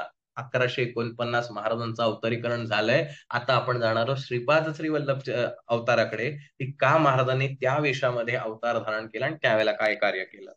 1191 साल, 91 आणि 92 दोन साल जे आहेत फार महत्वाचे आहेत. मोहम्मद घोरी अतिशय क्रूर शासक ह्याचं आक्रमण आहे. पहिली लढाई त्यांनी 1991 साली केली. हल्ला त्याचं आक्रमण भारतातल्या एका महान राजाने, ज्याचं स्मरण आपण नेहमी ठेवलं पाहिजे, त्यांनी परतवून लावलं, आपला धर्म टिकवला, तो म्हणजे पृथ्वीराज चौहान. पण ह्या पृथ्वीराज चौहानला 1992 साली फितुरी आड आली आणि ह्या फितुरीमुळे पुन्हा हा मोहम्मद घोरी भारतामध्ये प्रवेश करता आला आणि ह्या मोहम्मद घोरीनं पृथ्वीराज चौहानला हरवलं, मारलं आणि भारतावरती सगळ्यात पहिला भारतीय वंश किंवा आर्य वंशाचा नसलेला पहिला शासक आला, तो म्हणजे मोहम्मद घोरी. आणि इथून सुरुवात झाली तुर्की सत्ता अथवा परकीय सत्ता. तोपर्यंत आपले राजे प्रचंड द्वेषाने त्याला प्रतिसाद देत होते. पण अजूनही हे फक्त उत्तर भारतापर्यंत आहे. मध्य भारत अजूनही सुस्त आहे. त्यांना अजूनही जाणीव होत नाहीये की काय चाललंय वरती आणि आपल्याला काय संकटाला सामोरं जावं लागणार आहे. आणि याच कालावधीमध्ये संत नामदेवांचं प्रकटीकरण आहे. भारतामध्ये विविध ठिकाणी विविध संतांचे या कालावधीमध्ये प्रकटीकरण किंवा जन्म झालाय आणि ह्यांनी पुन्हा आपला धर्म जगवणं, आणि धर्म म्हणजे पोथ्या पुराण नाही, धर्म म्हणजे आपल्या नैतिकतेसाठी, आपल्या मूल्यांसाठी जगणं म्हणजे धर्म आहे. प्रसंगी तुम्ही ही जी लोक आहेत, सो वेगवेगळ्या ठिकाणी संत नामदेवांचं आपल्याला माहिती आहे, परिचित आहे, की पंजाब प्रांतामध्ये सुद्धा त्यांचं फार मोठं कार्य आहे. कशासाठी आहे ते पंजाबमध्ये? का गेले होते पंजाबमध्ये महाराष्ट्र सोडून?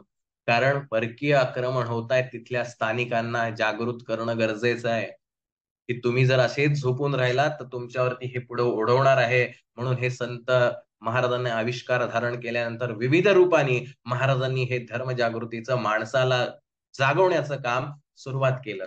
परंतु या आतापर्यंतच्या इतिहासामुळे परिस्थिती अशी व्हायला लागली की माणसं असं म्हणायला लागली, त्यातल्या त्यात पुरुष जो करता आहे, ज्यांनी खरं तर राष्ट्रासाठी प्राण बलिदान द्यावे, रक्षण करावं भारताचं किंवा आपल्या देशाचं, धर्माचं रक्षण करावं, ती माणसं म्हणायला लागली, नको नको आपला संन्यासच बरा.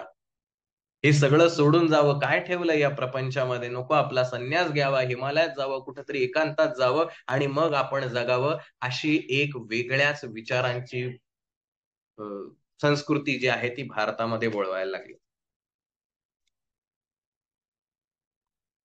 आता हा जो मोहम्मद घोरी आलाय, यांनी सत्ता स्थापन केली आणि सत्ता स्थापन केल्यानंतर त्यांनी स्वतःचं अस्तित्व निर्माण करायला सुरुवात केली. धर्मांतर मोठ्या प्रमाणात व्हायला सुरुवात झाली. यथावकाश तोही कालवश झाला. हळूहळू त्याचे एक एक पुढचे पुढचे त्यांच्या मारामाऱ्या भांडणं ह्याच्यामध्ये एक एक शासक येत गेला आणि त्यानंतरचा पुढचा शासक जो आला, जो महाराष्ट्रासाठी घातक ठरला, तो म्हणजे कुतुबुद्दीन ऐबक. हा जो मोहम्मद घोरी होता, यांनी हे जिंकल्यानंतर स्वतः शासन करण्याच्या ऐवजी तो पुन्हा त्याच्या प्रांतात निघून गेला. पण इथं त्याचा मांडवली राजा म्हणून हा कुतुबुद्दीन ऐबक नावाला ठेवला. हा कोण होता कुतुबुद्दीन ऐबक? एक गुलाम. जसं आज आपण जनावरांचे बाजार बघतो, जिथे जनावरं विकली जातात, तसं पूर्वी गुलामांचे बाजार असायचे. अशा गुलामांच्या बाजारातून विकत घेतलेला हा कुतुबुद्दीन ऐबक.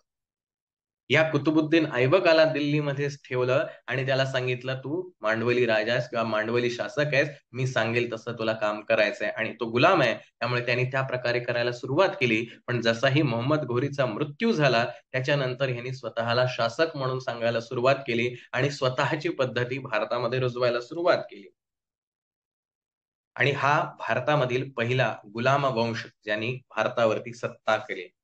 पण हा गुलाम वंश हळूहळू पुढच्या 100 वर्षामध्ये, साधारणतः 1310 पर्यंत श्रीपाद श्री वल्लभ अवताराकडे आपण येतोय.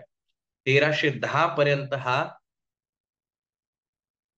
गुलाम वंश कार्य करत होता, जो उत्तर भारतामध्ये, अजूनही मध्य भारत दक्षिण भारतापर्यंत आलेला नाही, पण चाहूल लागलेली आहे. कारण ह्या गुलाम वंशामध्ये सगळ्यात शेवटचा जो राजा होता, त्याचा जो सेनापती होता जलाउद्दीन खिलजी, या सेनापतीने त्याच्या राजाचाच खून करून टाकला आणि स्वतःला राजा त्यांनी म्हणून बसवलं.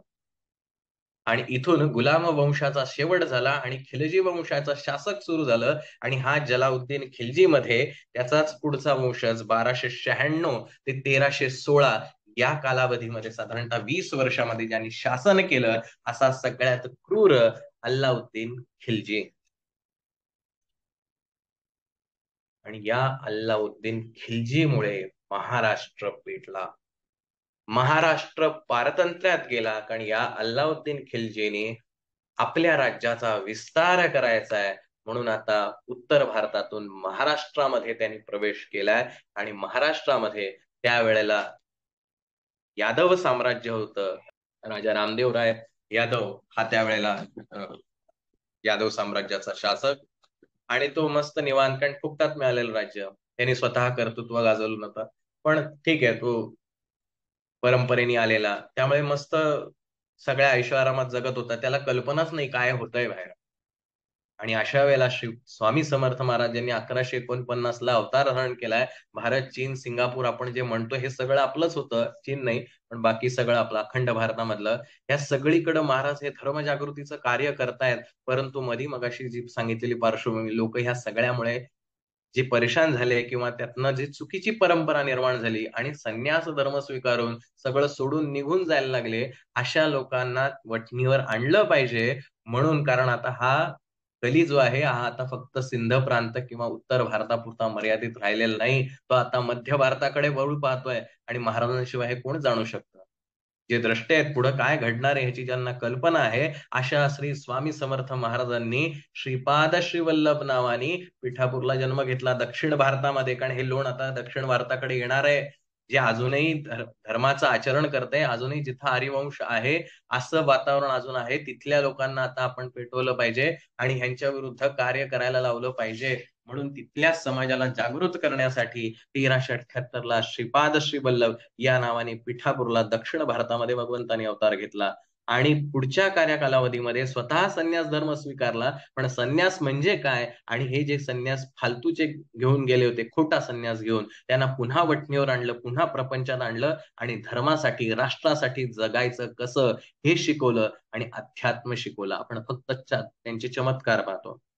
महाराजांनी हे देश घडवण्याचं कार्य केलंय, लोकांना संघटित करून देशासाठी लढण्याचं, धर्मासाठी लढण्याचं, नैतिक विचार मूल्यांसाठी लढण्याचं बळ देण्यासाठी महाराजांनी तो आविष्कार दक्षिण भारतामध्ये घेतला. पण दक्षिण भारतामध्ये अवतार घेतला म्हणून काय ते तिथंच राहिलेले नाहीत, अवतार घेऊन गेलेत कुठं? काशीला गेलेत. का? आता संन्यास घ्यायचा आहे, कारण नॉर्थला जायला पाहिजे, तिथल्या लोकांना जागृत ठेवणं गरजेचं आहे, देवभूमी आहे. आणि तिथं संन्यास घेतला श्रीकृष्ण सरस्वतींकडनं आणि तिथं मोठ्या प्रमाणावर पुन्हा समाजाला जागृत करण्याचं काम केलं. फक्त पोथ्या पुराण नाही, फक्त चमत्कार नाही, तुमचे प्रश्न सोडवा एवढ्यासाठी महाराज फिरत नव्हते. अरे हा धर्म बुडत चाललाय, तुम्ही नैतिकता विसरत चाललाय, यज्ञकर्म विसरत चाललाय. अग्निकर्म करणं हे भारतीय परंपरेचं, वैदिक परंपरेचं सगळ्यात प्रमुख कार्य होतं, जे आज एकाही घरात, आपल्यालाही स्वतःला, कुटुंबाला विचारा, आपल्या घरात अग्निकर्म किती वेळा करतो आपण? कधीतरी वास्तुशांती असले की, कधीतरी एखादा होम करायचा असला की, इतर वेळेला आपल्या घरात अग्नीच नाहीये. कुठे गेलं आपलं अग्निकर्म करायचं? कुठे गेलं? 2 आहुत्या आपल्या रोजच्या रोज व्हायला पाहिजेत. का गुरुमाऊली सांगतायत आपल्याला पंचमहायज्ञ रोजच्या रोज करा? अहो, ही आपली परंपरा, ही संस्कृती आणि ह्याच्यावरनं निसर्ग चालतोय. आज पाऊस पाणी व्यवस्थित चालत नाही, निसर्गामध्ये जी होणारी परिस्थिती आहे हेही आपण पाहतोय. कारण हे इकोसिस्टीम जी आहे भगवंतानी तयार केली आहे, आपण त्याला फॉलोच करत नाही. हे यज्ञकर्म लोप पावत चाललंय. लोकांना वाटतं हे कशाला पाहिजे? नास्तिक धर्म वाढत चाललाय, नास्तिक मत वाढत चाललीत, काही उपयोग नाही असलं करून. असा कुठं देव असतो का? तुम्ही 2 चमचे तूप टाकले की काय देवाला मिळतं का? असे विचार करून बुद्धी भ्रमिष्ट केली जाते, जी पूर्वीही केली जायची, आजही केली जाते. कारण हा कली, त्याचं हेच काम आहे, धर्मप्रचार. आपण आपला धर्म, आपले विचार, आपली मूल्य कशी सोडू, याच्यासाठीच तर कलीचं काम चालू आहे. आपण बसलो फक्त, कली आम्हाला त्रास देऊ नये म्हणून काय करू? हा कली आपल्या घरापर्यंत येऊन थांबलाय. आणि म्हणून श्रीपाद श्रीवल्लभ अवतार कार्यामध्ये महाराजांनी लोकांमध्ये ही जागृती निर्माण करण्याचं काम केलं. बाबांनो, संन्यास घेणं म्हणजे फक्त धर्म नाही, पुन्हा प्रपंचात जा, प्रपंचात राहून कसा संन्यास राहता येतो आणि धर्मासाठी संस्कृतीसाठी जगायला शिका, हे महाराजांनी कार्य केलं. पण शेवटी देहाला मर्यादा आहेत, परिस्थिती बदलत चाललीये. हा जो अल्लाउद्दीन खिल्जे यांनी महाराष्ट्रावरती कब्जा केला, गेलं आपलं यादव साम्राज्य संपलं, जे काही सुख समाधानाने प्रजा राहत होती संपली.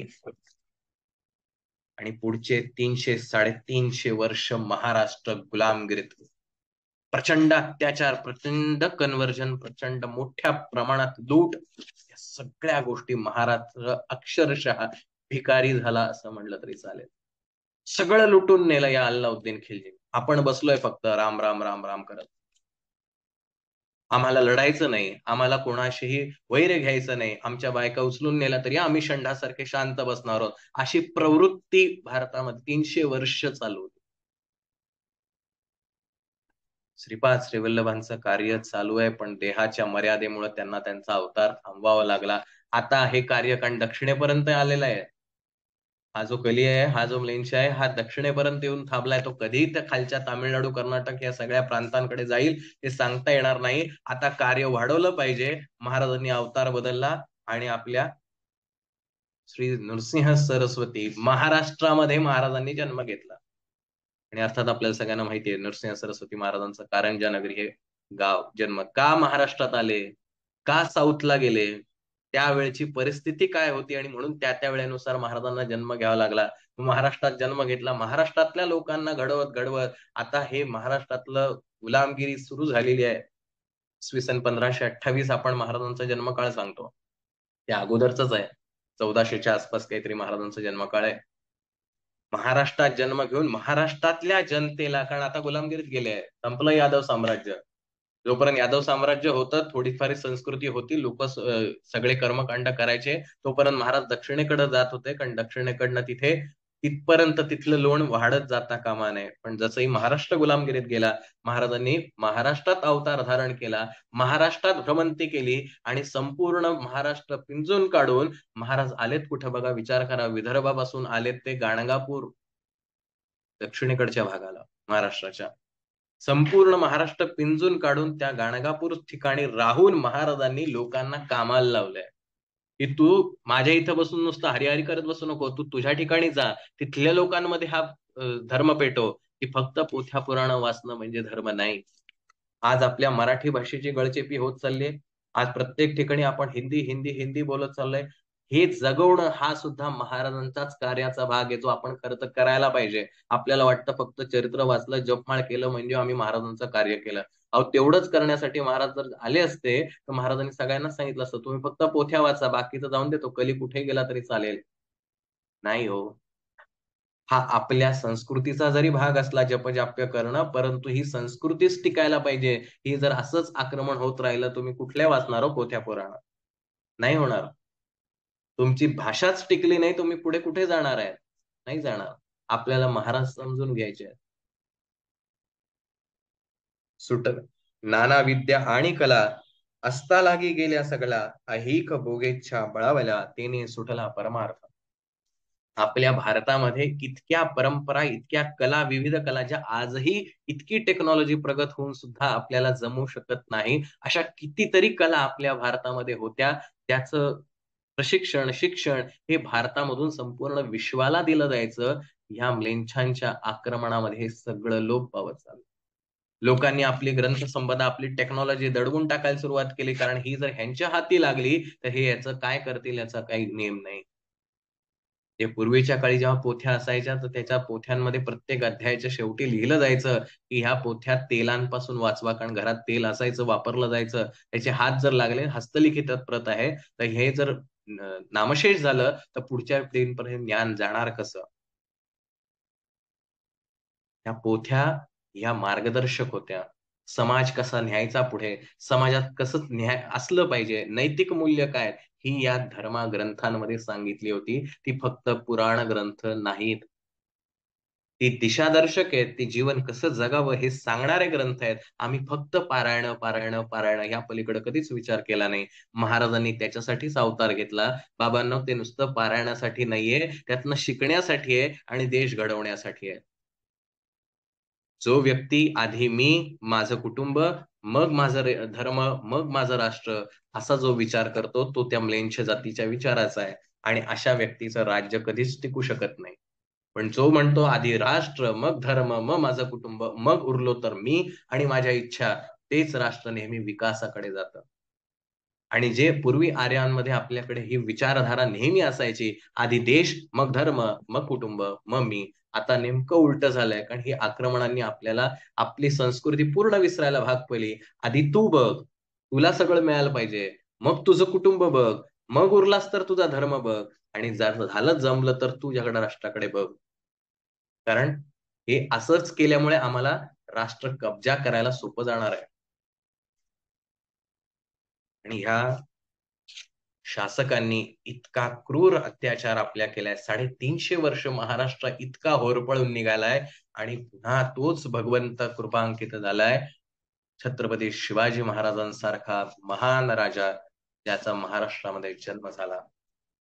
महाराजांच्या 50 वर्षाच्या कार्यकालामध्ये महाराजांनी पुन्हा आपल्या धर्माची पताका ही प्रत्येकाच्या हृदयामध्ये पेटवून दिली. प्रत्येकाच्या हृदयात हे पेटवून दिलं, अरे स्वराज्य असावं, गुलामगिरीत नाही जगावं. महाराजांचं कार्य अतुलनीय आहे आणि जे आपल्या सगळ्यांना परिचित आहे. आणि जेव्हा श्री छत्रपती शिवाजी महाराजांचा राज्याभिषेक झाला, की हिंदू धर्माची स्थापना झाली आहे, हिंदू पतशाहीचा विजय झालेला आहे, हे सगळं बघून श्री नरसिंह महाराज जे आहेत ते तृप्त झाले, की किमान किमान समाज जागृत झालाय. पुन्हा ही होम हवन, पुन्हा या गोष्टी समाजामध्ये सुरू झालेल्या आहेत. असा एक शासक तयार झालाय, असं एक हिंदू पतशाही तयार झालेली आहे, जी या सगळ्यांना पुरून उरली आहे. आणि मग महाराज म्हणले, आता आपला कार्यकाळ थांबवला पाहिजे. आणि इसवी सन 1678 साली महाराजांनी निजगमन केलं. छत्रपती शिवाजी महाराजांनी मोठ्या प्रयासाने निर्माण केलेलं हे स्वराज्य पुन्हा, तोपर्यंत इंग्रजांची सुरुवात भारतामध्ये झाली होती. फ्रेंच यायला लागले, डच यायला लागले, पोर्तुगीज यायला लागले, आणि या सगळ्यांचा डाव काय आहे हे महाराजांनी ओळखलं होतं. आणि तसं सावधगिरी बाळगून व्यवस्थाही निर्माण केली होती. पण महाराजांच्या पश्चात हळूहळू हळू जसा काळ पुढे जाईल तसं तसं इंग्रजांनी ही फितुरी शोधायला सुरुवात केली. कोण दुःखी आहे, कोणाला सत्ता हवी आहे, अशी एक एक माणसं हेरून आपल्याच राजांविरुद्ध कार्य करायला सुरुवात केली. छत्रपती संभाजी महाराजांना सुद्धा पकडायला भाग पाडलं. आणि उर्वरित पुढचा इतिहास आपल्याला सर्वांना परिचित आहे.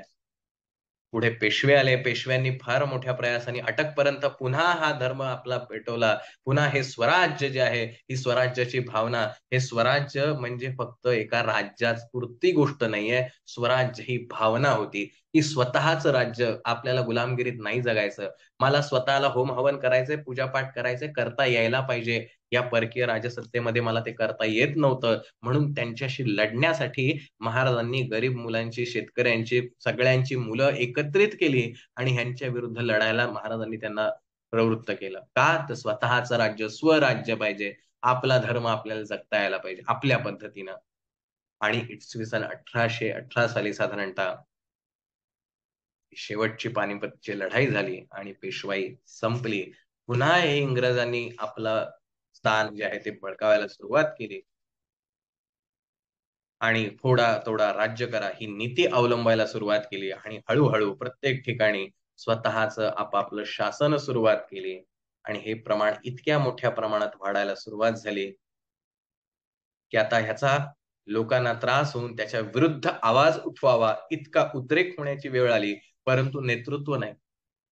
कोणाच्या नेतृत्वात हा विरोध करायचा, कोणाच्या नेतृत्वामध्ये हा उठाव करायचा, काहीच कळायला तयार नाही. समाज पुन्हा शंड झाला. आणि अशा शंड समाजाला पुन्हा प्रकट करण्यासाठी, त्यांच्यामध्ये ही चेतना जागवण्यासाठी महाराज म्हणले, आता आपल्याला प्रत्यक्ष सदेह रूपाने येऊन प्रसिद्ध पावावं लागेल, तरच लोकांपर्यंत ही गोष्ट पोहोचेल आणि तरच लोक पुन्हा कार्याला लागतील.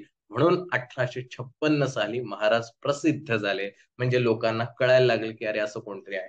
तोपर्यंत महाराजांचं कार्य चालूच होतं. महाराज सदैव रूपाने काम करतही होते आणि गुप्त रूपाने काम करत होते, पण प्रसिद्ध नव्हते, कारण परिस्थिती बदलत होती भारतातली. पण 1856 साली महाराज अक्कलकोटला आले आणि प्रसिद्ध व्हायला सुरुवात झाली. महाराजांनी अगदी स्वामीसुत असो यांना सांगितलं की तुम्ही सागर तीरी जाऊन राहा. कशासाठी? आणि तिकडनं आक्रमण होणार आहेत लोकांमध्ये, तुम्ही हे जागवा. देशप्रेम जागवलं पाहिजे, धर्मप्रेम जागवलं पाहिजे आणि ह्यांच्या विरुद्ध लढाया आपल्याला केल्या पाहिजेत. मग ह्या उठावाला बळ मिळाला पाहिजे. 1857चा पहिला भारतीय स्वातंत्र्य संग्राम किंवा उठाव जो आहे तो मंगल पांडेच्या निमित्ताने सुरुवात झाली. पण हे सगळे तुकड्या तुकड्यांमध्ये लढत होते, यश काही यायला तयार नाही. महाराजांनी विविध लोकांना, विविध सरदारांना, अगदी स्वातंत्र्य सैनिकांना महाराजांनी स्वतः मदत केलेली आहे किंवा कोणातर्फे तरी करायला भाग पाडलेला आहे. कारण हा देश जगावा हेच तर महाराजांचं कार्य आहे. या 22 वर्षाच्या सदेह कार्यपद्धतीमध्ये महाराजांनी लोकांमध्ये धर्मभावना जागवली. अरे धर्मासाठी जगायला शिका, देशासाठी जगायला शिका, नैतिक मूल्यांसाठी जगायला शिका. कारण ही संस्कृती निर्माण करण्यासाठी, जपण्यासाठी, संवर्धन करण्यासाठी मी अतोनात कष्ट करतोय. तुम्ही फक्त सहकार्य करा. मग ज्यावेळेला मी माझाच धर्माचा अस्वीकार करतो आणि इतर धर्मांचा स्वीकार करून परदेशांच्या लोकांचा अनुकरण करून मग माझा धर्म कसा वाईट आहे, कशाला ते दिवाळीमध्ये दिवे लावायचे, कशाला हे सगळं करायचं, माझी नैतिक मूल्य, कारण मला माझा धर्मच माहित नाही. मी आर्य म्हणतो, मला आर्य काय आहे मला माहित नाही, आर्य संस्कृती काय आहे मला माहित नाही, कारण मला इतिहास वाचायचा नाही. आम्हाला फक्त चमत्कार पाहिजे, आमची कामं झाली, मी आणि माझं कुटुंब, या पलीकडे मला काही दिसत नाही. माझं कुटुंब सुखी आहे महाराज, बास झालं, माझ्या आयुष्यात काहीच नको. महाराज म्हणतात, अरे मी ह्यासाठी नाही अवतार घेतला. तू आणि तुझं कुटुंब सुखी हो ना, चांगलीच गोष्ट आहे, पण अरे देश आणि धर्म बघ, तो जगावा, तो टिकावा, तो वाढावा, ह्यासाठी माझा अवतार आहे. पण मी लक्षच द्यायला तयार नाही, कारण माझ्या पलीकडे मला दिसतच नाही. आणि ह्या परकीय लोकांनी माझ्या मनावरती पिढ्यानपिढ्या असे संस्कार करून ठेवले की तू आणि तुझं कुटुंब ह्याच्याकडे पलीकडे पाहूच नकोस. आजही आपले राज्यकर्ते आपल्याला कशाप्रमाणे लुटतात किंवा इतर लोक, हेही आपल्याला चांगलं परिचित आहे. कारण आपण देश म्हणून कधी विचारच करत नाही, धर्म म्हणून कधी विचारच करत नाही. मी आणि माझं कुटुंब, माझे प्रश्न सुटले की माझं आयुष्य संपलं. महाराज अवतरित ह्या कार्यासाठी नाही झाले. धर्म संस्थापने कारणे, युगायुगे अवतार घेणे, नानाविध वेश नटणे, जगतपतीचे कर्तव्य. लोक बहु भ्रष्ट झाले. कशाने भ्रष्ट झालेत? आचार भ्रष्ट, विचार भ्रष्ट. विचार त्यांचे चुकीचे व्हायला लागलेत, आचार चुकीचे व्हायला लागले, धर्माच्या विरुद्ध, नैतिकतेच्या विरुद्ध व्हायला लागलेत. प्रसंगी आपल्याच भावाला, वडिलांना, आईला मारायला सुद्धा हे माणसं कमी करायला तयार नाहीत. ही आपली संस्कृती नाही. आपल्यामध्येच कशी भांडणं लागतील ह्यासाठी काम करणारे आपण आपल्याच महाराजांच्या विरुद्ध काम करतोय, आपल्याला कळतच नाही. आम्ही आमच्यामध्येच भांडतोय की माझी सत्ता, माझं हे, माझं ते, मला पाहिजे, माझा मोठं म्हणा. अरे महाराज यासाठी नव्हते आले. मी महाराजांचा सेवेकरी म्हणतो, तर महाराजांचा सेवेकरी म्हणजे मी एक महाराजांचा मावळा आहे, जो या देशाचं रक्षण करण्यासाठी, या धर्माचं, या संस्कृतीचं रक्षण करण्यासाठी पदोपदी माझ्या परीनं कार्य करत राहीन. कारण हे शेवटी कार्य माझ्या महाराजांचं आहे. मी छोटासा त्यांचा एक सैनिक आहे. माझं काम बघून जर मला बळ देणारे शेवटी करता आणि करविता तेच आहेत, मला ते बळ देतील. पण मी प्रयत्न तर करायला हवा. मी जर षंडासारखा फक्त माझं आणि माझं कुटुंब या पलीकडे जर पाहायचंच नाही ठरवलं, तर मी माझ्या महाराजांचा सेवेकरी कसं म्हणावं स्वतःला? कारण माझ्या महाराजांचा उद्देशच आहे धर्मसंस्थापने कारणे. लोक बहु भ्रष्ट झाले, स्वधर्मात ते विसरले, स्वतःचा धर्म, स्वतःची कर्तव्य, स्वतःचं नैतिक अधिष्ठान विसरलेले आहेत. नास्तिक मतवादी मातले आर्य धर्माविरुद्ध. हा जो आर्य धर्म जो आहे, अशी सांगितल्याप्रमाणे आर्य म्हणजे सुसंस्कृत. हा सुसंस्कृतपणा जो आहे ह्याच्या विरुद्ध लोक वागायला लागले, आचारहीन झालेत. आपल्याच देशांमध्ये कुठेही थुंकतात. आपला देश स्वच्छ राहावा ही भावनाच नाही. मग माझा देश स्वच्छ राहावा यासाठी मी काहीतरी कार्य करत असेल, अरे मी स्वामींचंच कार्य करतोय. आणि हेच सगळं टिकवण्यासाठी, ही भावना जागवण्यासाठी भगवंतानी ह्या 1149 ते 1878 सालापर्यंत काम केलं. पण शेवटी माणूस आहे, सुधारत नाही, बिघडतोच जास्ती. पुन्हा कार्य बदलावं लागतं. आता काळ बदललाय, इंग्रजांची लोक आली आहेत, शिक्षण लोकांमध्ये देण्याचा प्रयत्न करतायत, शिक्षण व्यवस्था बदलून टाकली. आता ह्याला वेगळ्या पद्धतीनं सांगण्यासाठी वेगळाच मार्ग निवडावा लागेल. म्हणून श्री विठले महाराजांच्या माध्यमातून नैतिक अधिष्ठान निर्माण केलं. सद्गुरू दादांच्या माध्यमातून फक्त पोथ्या पुराण नाही दादांनी लोकांमध्ये जागृती केली. दादांनी हा धर्म जागृत करण्याचं काम केलं. लोकांमध्ये ज्या अनिष्ट प्रथा निर्माण झाल्या होत्या त्या अनिष्ट प्रथा दूर करण्याचं काम दादांनी केलं. बालसंस्कारच्या माध्यमातून लहान मुलांमध्ये ही धर्मचेतना, ही राष्ट्रभावना जोपासण्याचा दादांनी कार्य केलं. का दिंडोरी प्रणित मार्गाची मूल्य ही श्री स्वामी समर्थ महाराजांच्या अवतार कार्याशी जोडलेली आहेत, हे आपल्याला समजून घ्यायला लागेल. नाहीतर आपणही फक्त केंद्र उभारायची, आरत्या करायच्या, पोथ्या वाचायच्या आणि घरी जायचं एवढंच करू शकलो असतो की अहो, पण नाही ना, महाराजांना अभिप्रेतच नाही. महाराजांना काम करायचंय धर्मसंस्थापना करणार आणि ते कार्य करण्यासाठी काहीतरी व्यवस्था असली पाहिजे आणि ती व्यवस्था दिंडोरी प्रणित मार्गाच्या माध्यमातून सद्गुरू पिठले महाराजांनी महाराजांच्या आशीर्वादाने निर्माण केली आणि सद्गुरू दादांच्या माध्यमातून असा एक सत्शिष्य घडवला की जो ह्या सगळ्या गुरुचरित्र वाचण्याचा अधिकार नाही. का अधिकार नाही? कारण ह्या लोकांनी आपल्याला तसं करायला भाग पाडलं. आपलाच धर्म कसा जगावा हे आम्हाला माहित नाही. आम्ही बसलो त्या अंधश्रद्धांच्या मध्ये आणि ह्या सगळ्या अंधश्रद्धा मोडून समाजामध्ये पुन्हा एक नवीन उत्साह आपल्या धर्माविषयी, देशाविषयी, राष्ट्रप्रथम, आचार्य देव भव, राष्ट्र देव भव ही संस्कृती, हा विचार रुजवण्याचं काम सद्गुरू दादांनी केलं. परमपूज्य गुरुमाऊलीने आज 18 विभागाच्या माध्यमातून जे कार्य करतायत, कशासाठी? आपल्यामध्ये भांडणं लागावीत म्हणून. हा धर्म जागावा ह्यासाठी, कारण हे महाराजांचं काम आहे, आपण नाही करत आहोत. आणि आपण नाही केलं म्हणून त्यांचं काम थांबणारही नाही. जे आजपर्यंत थांबलं नाही ते आपल्या वाचून काय थांबणार? काही गरज नाही आपली त्यांना. पण आपण जागलो नाही तर त्यांना मात्र वाईट नक्कीच वाटणार आहे. की अरे गेले 800-900 वर्ष मी फक्त एकच काम करायचा प्रयत्न करतोय, धर्म संस्थापना.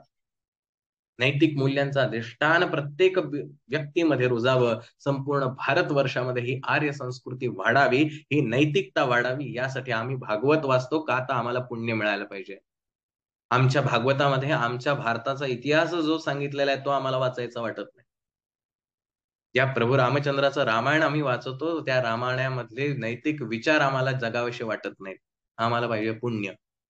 मी आणि माझं कुटुंब इथपर्यंत सीमित हा कलीचा प्रभाव आपल्यापर्यंत आलाय आणि आम्ही स्वतःला म्हणतो आम्ही स्वामींचे सेवेकरी आहोत. सो 10 वाजले, जास्ती वेळ येणं बरोबर नाही, पण ह्या 7 श्लोकांच्या माध्यमातून महाराज समजून सांगण्याचा ग्रंथकर्त्यांनी प्रयत्न केलाय. का महाराज अवतरित झालेत? मी मागच्या सत्रात म्हणल्याप्रमाणे 33 कोटी देव होते, त्याचा कंटाळा आलाय म्हणून नवीन काहीतरी एक अवतार व्हायला पाहिजे, अशासाठी महाराजांचा जन्म झालाय का? आपण खरंच महाराजांचे सेवेकरी आहोत. आपण महाराजांचं हे कार्य आपल्या परीनं, आपण छोटे आहोत. आपण नाही शिवाजी महाराज होऊ शकत आणि व्हायचंही नाहीये. आपल्याला त्यांचे मावळेच व्हायचंय. आपापल्या परीनं आपल्याला हा धर्म, हे राष्ट्र जगवण्यासाठी, ही आर्य संस्कृती जपण्यासाठी आपल्याला प्रयत्न केले तरी आपण महाराजांचे सेवेकरीच आहोत. त्यांचंच कार्य करतोय आणि हे कार्य करण्यासाठी आपल्याला तेच बळ देऊ शकतात. पण त्यांना आपण दाखवलं तर पाहिजे. महाराज तुम्ही एवढं जे काम करताय, मी थोडासा तुमचा एक छोटासा हिस्सा किंवा त्यातलं कामाचा लोड कमी करण्याचा प्रयत्न करतोय, म्हणून मी 2 लोकांना माझ्या परीनं चांगले संस्कार देण्याचा प्रयत्न करतोय आणि मी त्यांना शिकवतोय अशातला भाग नाही. मी स्वतःही पहिले जगतोय. नाहीतर आपल्याकडे शिकवा म्हणलं की पहिले तयार असतं, पण स्वतः करा म्हणलं की कोणी येत नाही. महाराज मी स्वतःपासून सुरुवात करतोय. आधी राष्ट्र, मग धर्म, मग कुटुंब, मग मी. माझ्या स्वार्थासाठी नाही, माझ्या राष्ट्रासाठी मी त्याग करायला तयार आहे. माझ्या धर्मासाठी मी त्याग करायला तयार आहे. माझ्या कुटुंबांसाठी मी त्याग करायला तयार आहे महाराज. ही संस्कृती माझी आर्य संस्कृती आहे. सगळं आपापल्यासारखं स्वतःकडेच घेण्याची ही संस्कृती महाराज माझी नाही. यासाठी तुम्ही अवतरित झाला नाही, हे जर मला जाणवलं आणि तशा प्रकारे त्यागाची वृत्ती जी आहे, त्यागाची भावना सेवेकरी म्हणून स्वतःमध्ये जर जगवता आली, तरच आपण स्वतःला महाराजांचे सेवेकरी म्हणून, अर्थात जसं छत्रपतींचे मावळे म्हणतो, मावळा काय करतो? छत्रपतींचं स्वराज्य रक्षण करण्याचं, राखण करण्याचं काम करतो. तसं स्वतःला सेवेकरी म्हणतो, म्हणजे हे कार्य वाढवायचं किंवा आहे ते टिकवायचं जे काम करतोय, तो सेवेकरी असला पाहिजे. फक्त मठ मंदिरं स्थापन करण्यासाठी महाराजांचा अवतार नाही. आणि म्हणून महाराजांनी जेवढ्या लोकांना सिद्धी दिल्या किंवा सिद्ध पुरुष बनवलं, त्यांनी हे कार्य कारण त्यांना माहिती होतं महाराजांना काय हवंय. पण त्यांच्या पश्चात आपल्यालाही माहिती आहे, आपल्या आजोबांनी एखादी खूप मेहनत घेऊन एखादी सायकल घेतली असेल आणि ही जर गोष्ट त्यांनी नातवाला सांगितली, की "अरे, मी 1 वर्ष मेहनत घेतली, हळू पैसे साचवले आणि त्याच्यातनं ही सायकल घेतली." नातू हसतो आजोबांवर. "काय आजोबा, एवढीशी सायकल घेण्यासाठी एवढं कसं?" फक्त बाबांना सांगायचं, की दुसऱ्या दिवशी सायकल आली असती किंवा त्याच दिवशी सायकल आली असती. पण नातवाला हे काय कोणत्या कष्टातनं निर्माण झालंय हे माहितीच नाहीये. त्याला वाटतं सगळं मागितलं की सहज मिळतं, कारण माझे बाबा तसेच देतात मला. त्याला कुठं माहिती आजोबांनी काय कष्ट केले, तुझ्या बाबांनी काय कष्ट केले. फुकटात मिळालंय ना. आपल्यालाही तसंच झालंय. या परकीय आक्रमणाने आपल्याला अक्षरशः आपली जे काय म्हणू आपण, कणा जो आहे आपल्या परंपरेचा, संस्कृतीचा, तो अक्षरशः खिळखिळा केलाय. आपल्याला तो पुन्हा जागा करायचा आहे. हे राष्ट्र जे आहे ते आपल्याला पुन्हा निर्माण करायचं आहे आणि ते कार्य स्वतः भगवंत करतच आहे गेले 800-900 वर्षापासून. आपल्याला फक्त त्याच्यात साथ द्यायची आहे. त्यामुळे हे ग्राम अभियान करणं म्हणजे स्वतःची टिमकी वाजवणं नाही, स्वतःला काहीतरी मिळावं म्हणून नाही, हे राष्ट्र टिकावं, हा धर्म टिकावा, हे महाराजांचं चालू असलेलं कार्यामध्ये छोटीशी आपली एक आहुती आहे. का ग्राम अभियान करायचं किंवा अनेक वेळेला म्हणतात, की "अहो माझी सगळ्या सेवा करून सुद्धा प्रश्न सुटले नाहीत, म्हणून मला मग माऊलींनी सांगितलं किंवा हितगुजात सांगितलं, की ज्यांची सगळी सेवा करून प्रश्न सुटत नाही त्यांनी ग्राम अभियान करावं." म्हणजे कळलं का आपल्याला त्यांना काय म्हणायचंय? अरे, व्यक्ती म्हणून विचार नको करू, राष्ट्र म्हणून विचार कर. ज्याला राष्ट्र म्हणून राष्ट्र जगवण्यासाठी मेहनत घेशील ना, महाराज स्वतः तुझं काम करायला येतील. कारण ते तू ग्राम अभियान नाही करत असताना स्वतःसाठी नाही करायला पाहिजे, महाराजांसाठी करायला लाग. पण आपण ग्राम अभियान करतो, हे हे माझं केंद्र आहे बरं का. हे बालसंस्कार केंद्र माझं, इथे यायचं नाही बरं. आपापसात भांडत बसलोय. करतोय आपण ग्राम अभियान सगळेच जण करतोय. आपापल्या परीनं प्रत्येक जण ताकद लावतोय. आपण आपल्यामध्येच भांडत चाललोय आणि ह्याचा फायदा बाहेरचे लोकं घ्यायला बसलेलेच आहेत. जे की गेल्या 1000-2000 वर्षापासून जे चालू आहे, तेच आपण वागतोय. कसं महाराज आपल्यावर प्रेम करतील. म्हणून हे स्वामी चरित्र समजून घेणं फार गरजेचं आहे. मी माझ्या परीनं थोडक्यामध्ये हे मांडण्याचा प्रयत्न केला. हे 7 श्लोक अत्यंत महत्त्वाचे आहेत. भारतीय इतिहास, परंपरा, भारताच्या लोकांनी केलेला त्याग, हे सगळं आपल्यासाठी केलंय, पण आपल्याला सगळं सहज मिळालंय. त्यामुळे आपल्याला त्याची किंमत नाही. आपण श्री स्वामी समर्थ सेवेकरी आहोत. या परब्रह्माची लेकरं आहोत. म्हणून आपलं हे कर्तव्य बनतं, की हे आपण समजून घ्यावं.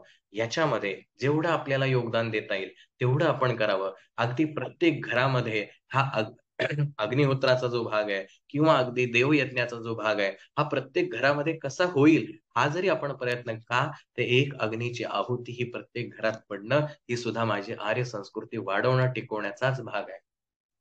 भूतयज्ञ करायचा भाग जो आहे, की माझ्या पलीकडे सुद्धा या जीवसृष्टीवरती अनेक जीव राहतात. त्यांना जगवणं, टिकवणं ही मनुष्य म्हणून माझी संस्कृती आहे. ही माझी आर्य संस्कृती आहे. कारण माझ्या आर्य संस्कृतीमध्ये वटपौर्णिमेला जाऊन वडाला प्रदक्षिणा मारा, वड जगवा, ही सांगणारी माझी संस्कृती आहे.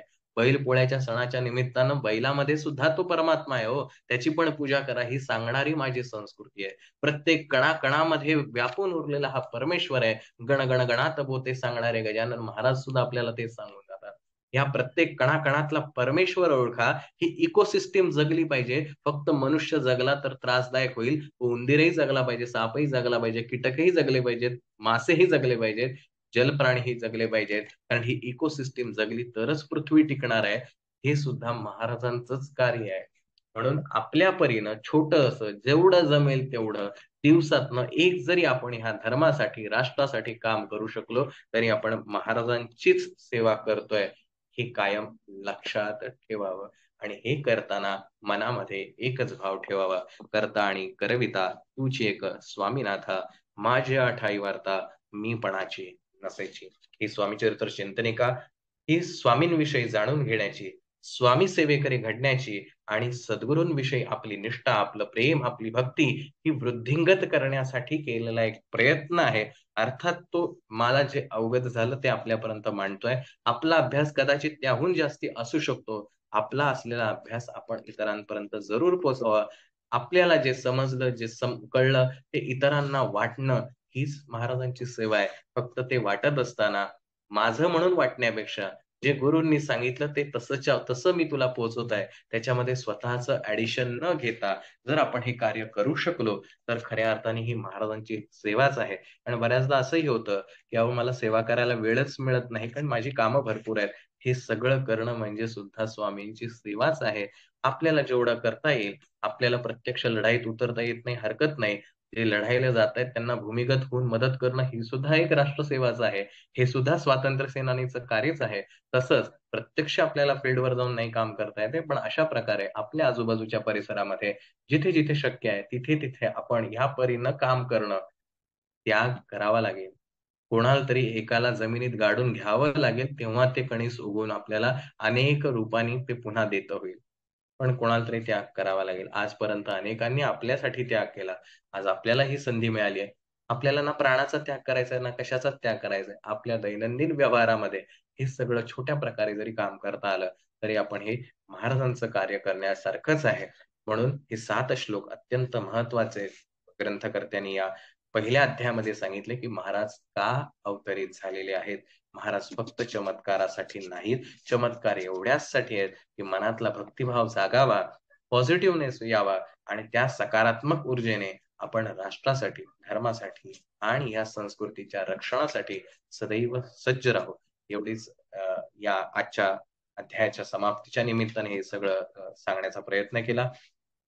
पुढच्या अ, रविवारी जे आहे ते दिवाळी असल्यामुळे आपल्या सर्वांनाच दिवाळीच्या सगळ्या गोष्टी आहेत, सण आहे. त्यामुळे आपण पुढच्या रविवारी ही चिंतनिका न घेता या पुढील रविवारी घेणार आहोत.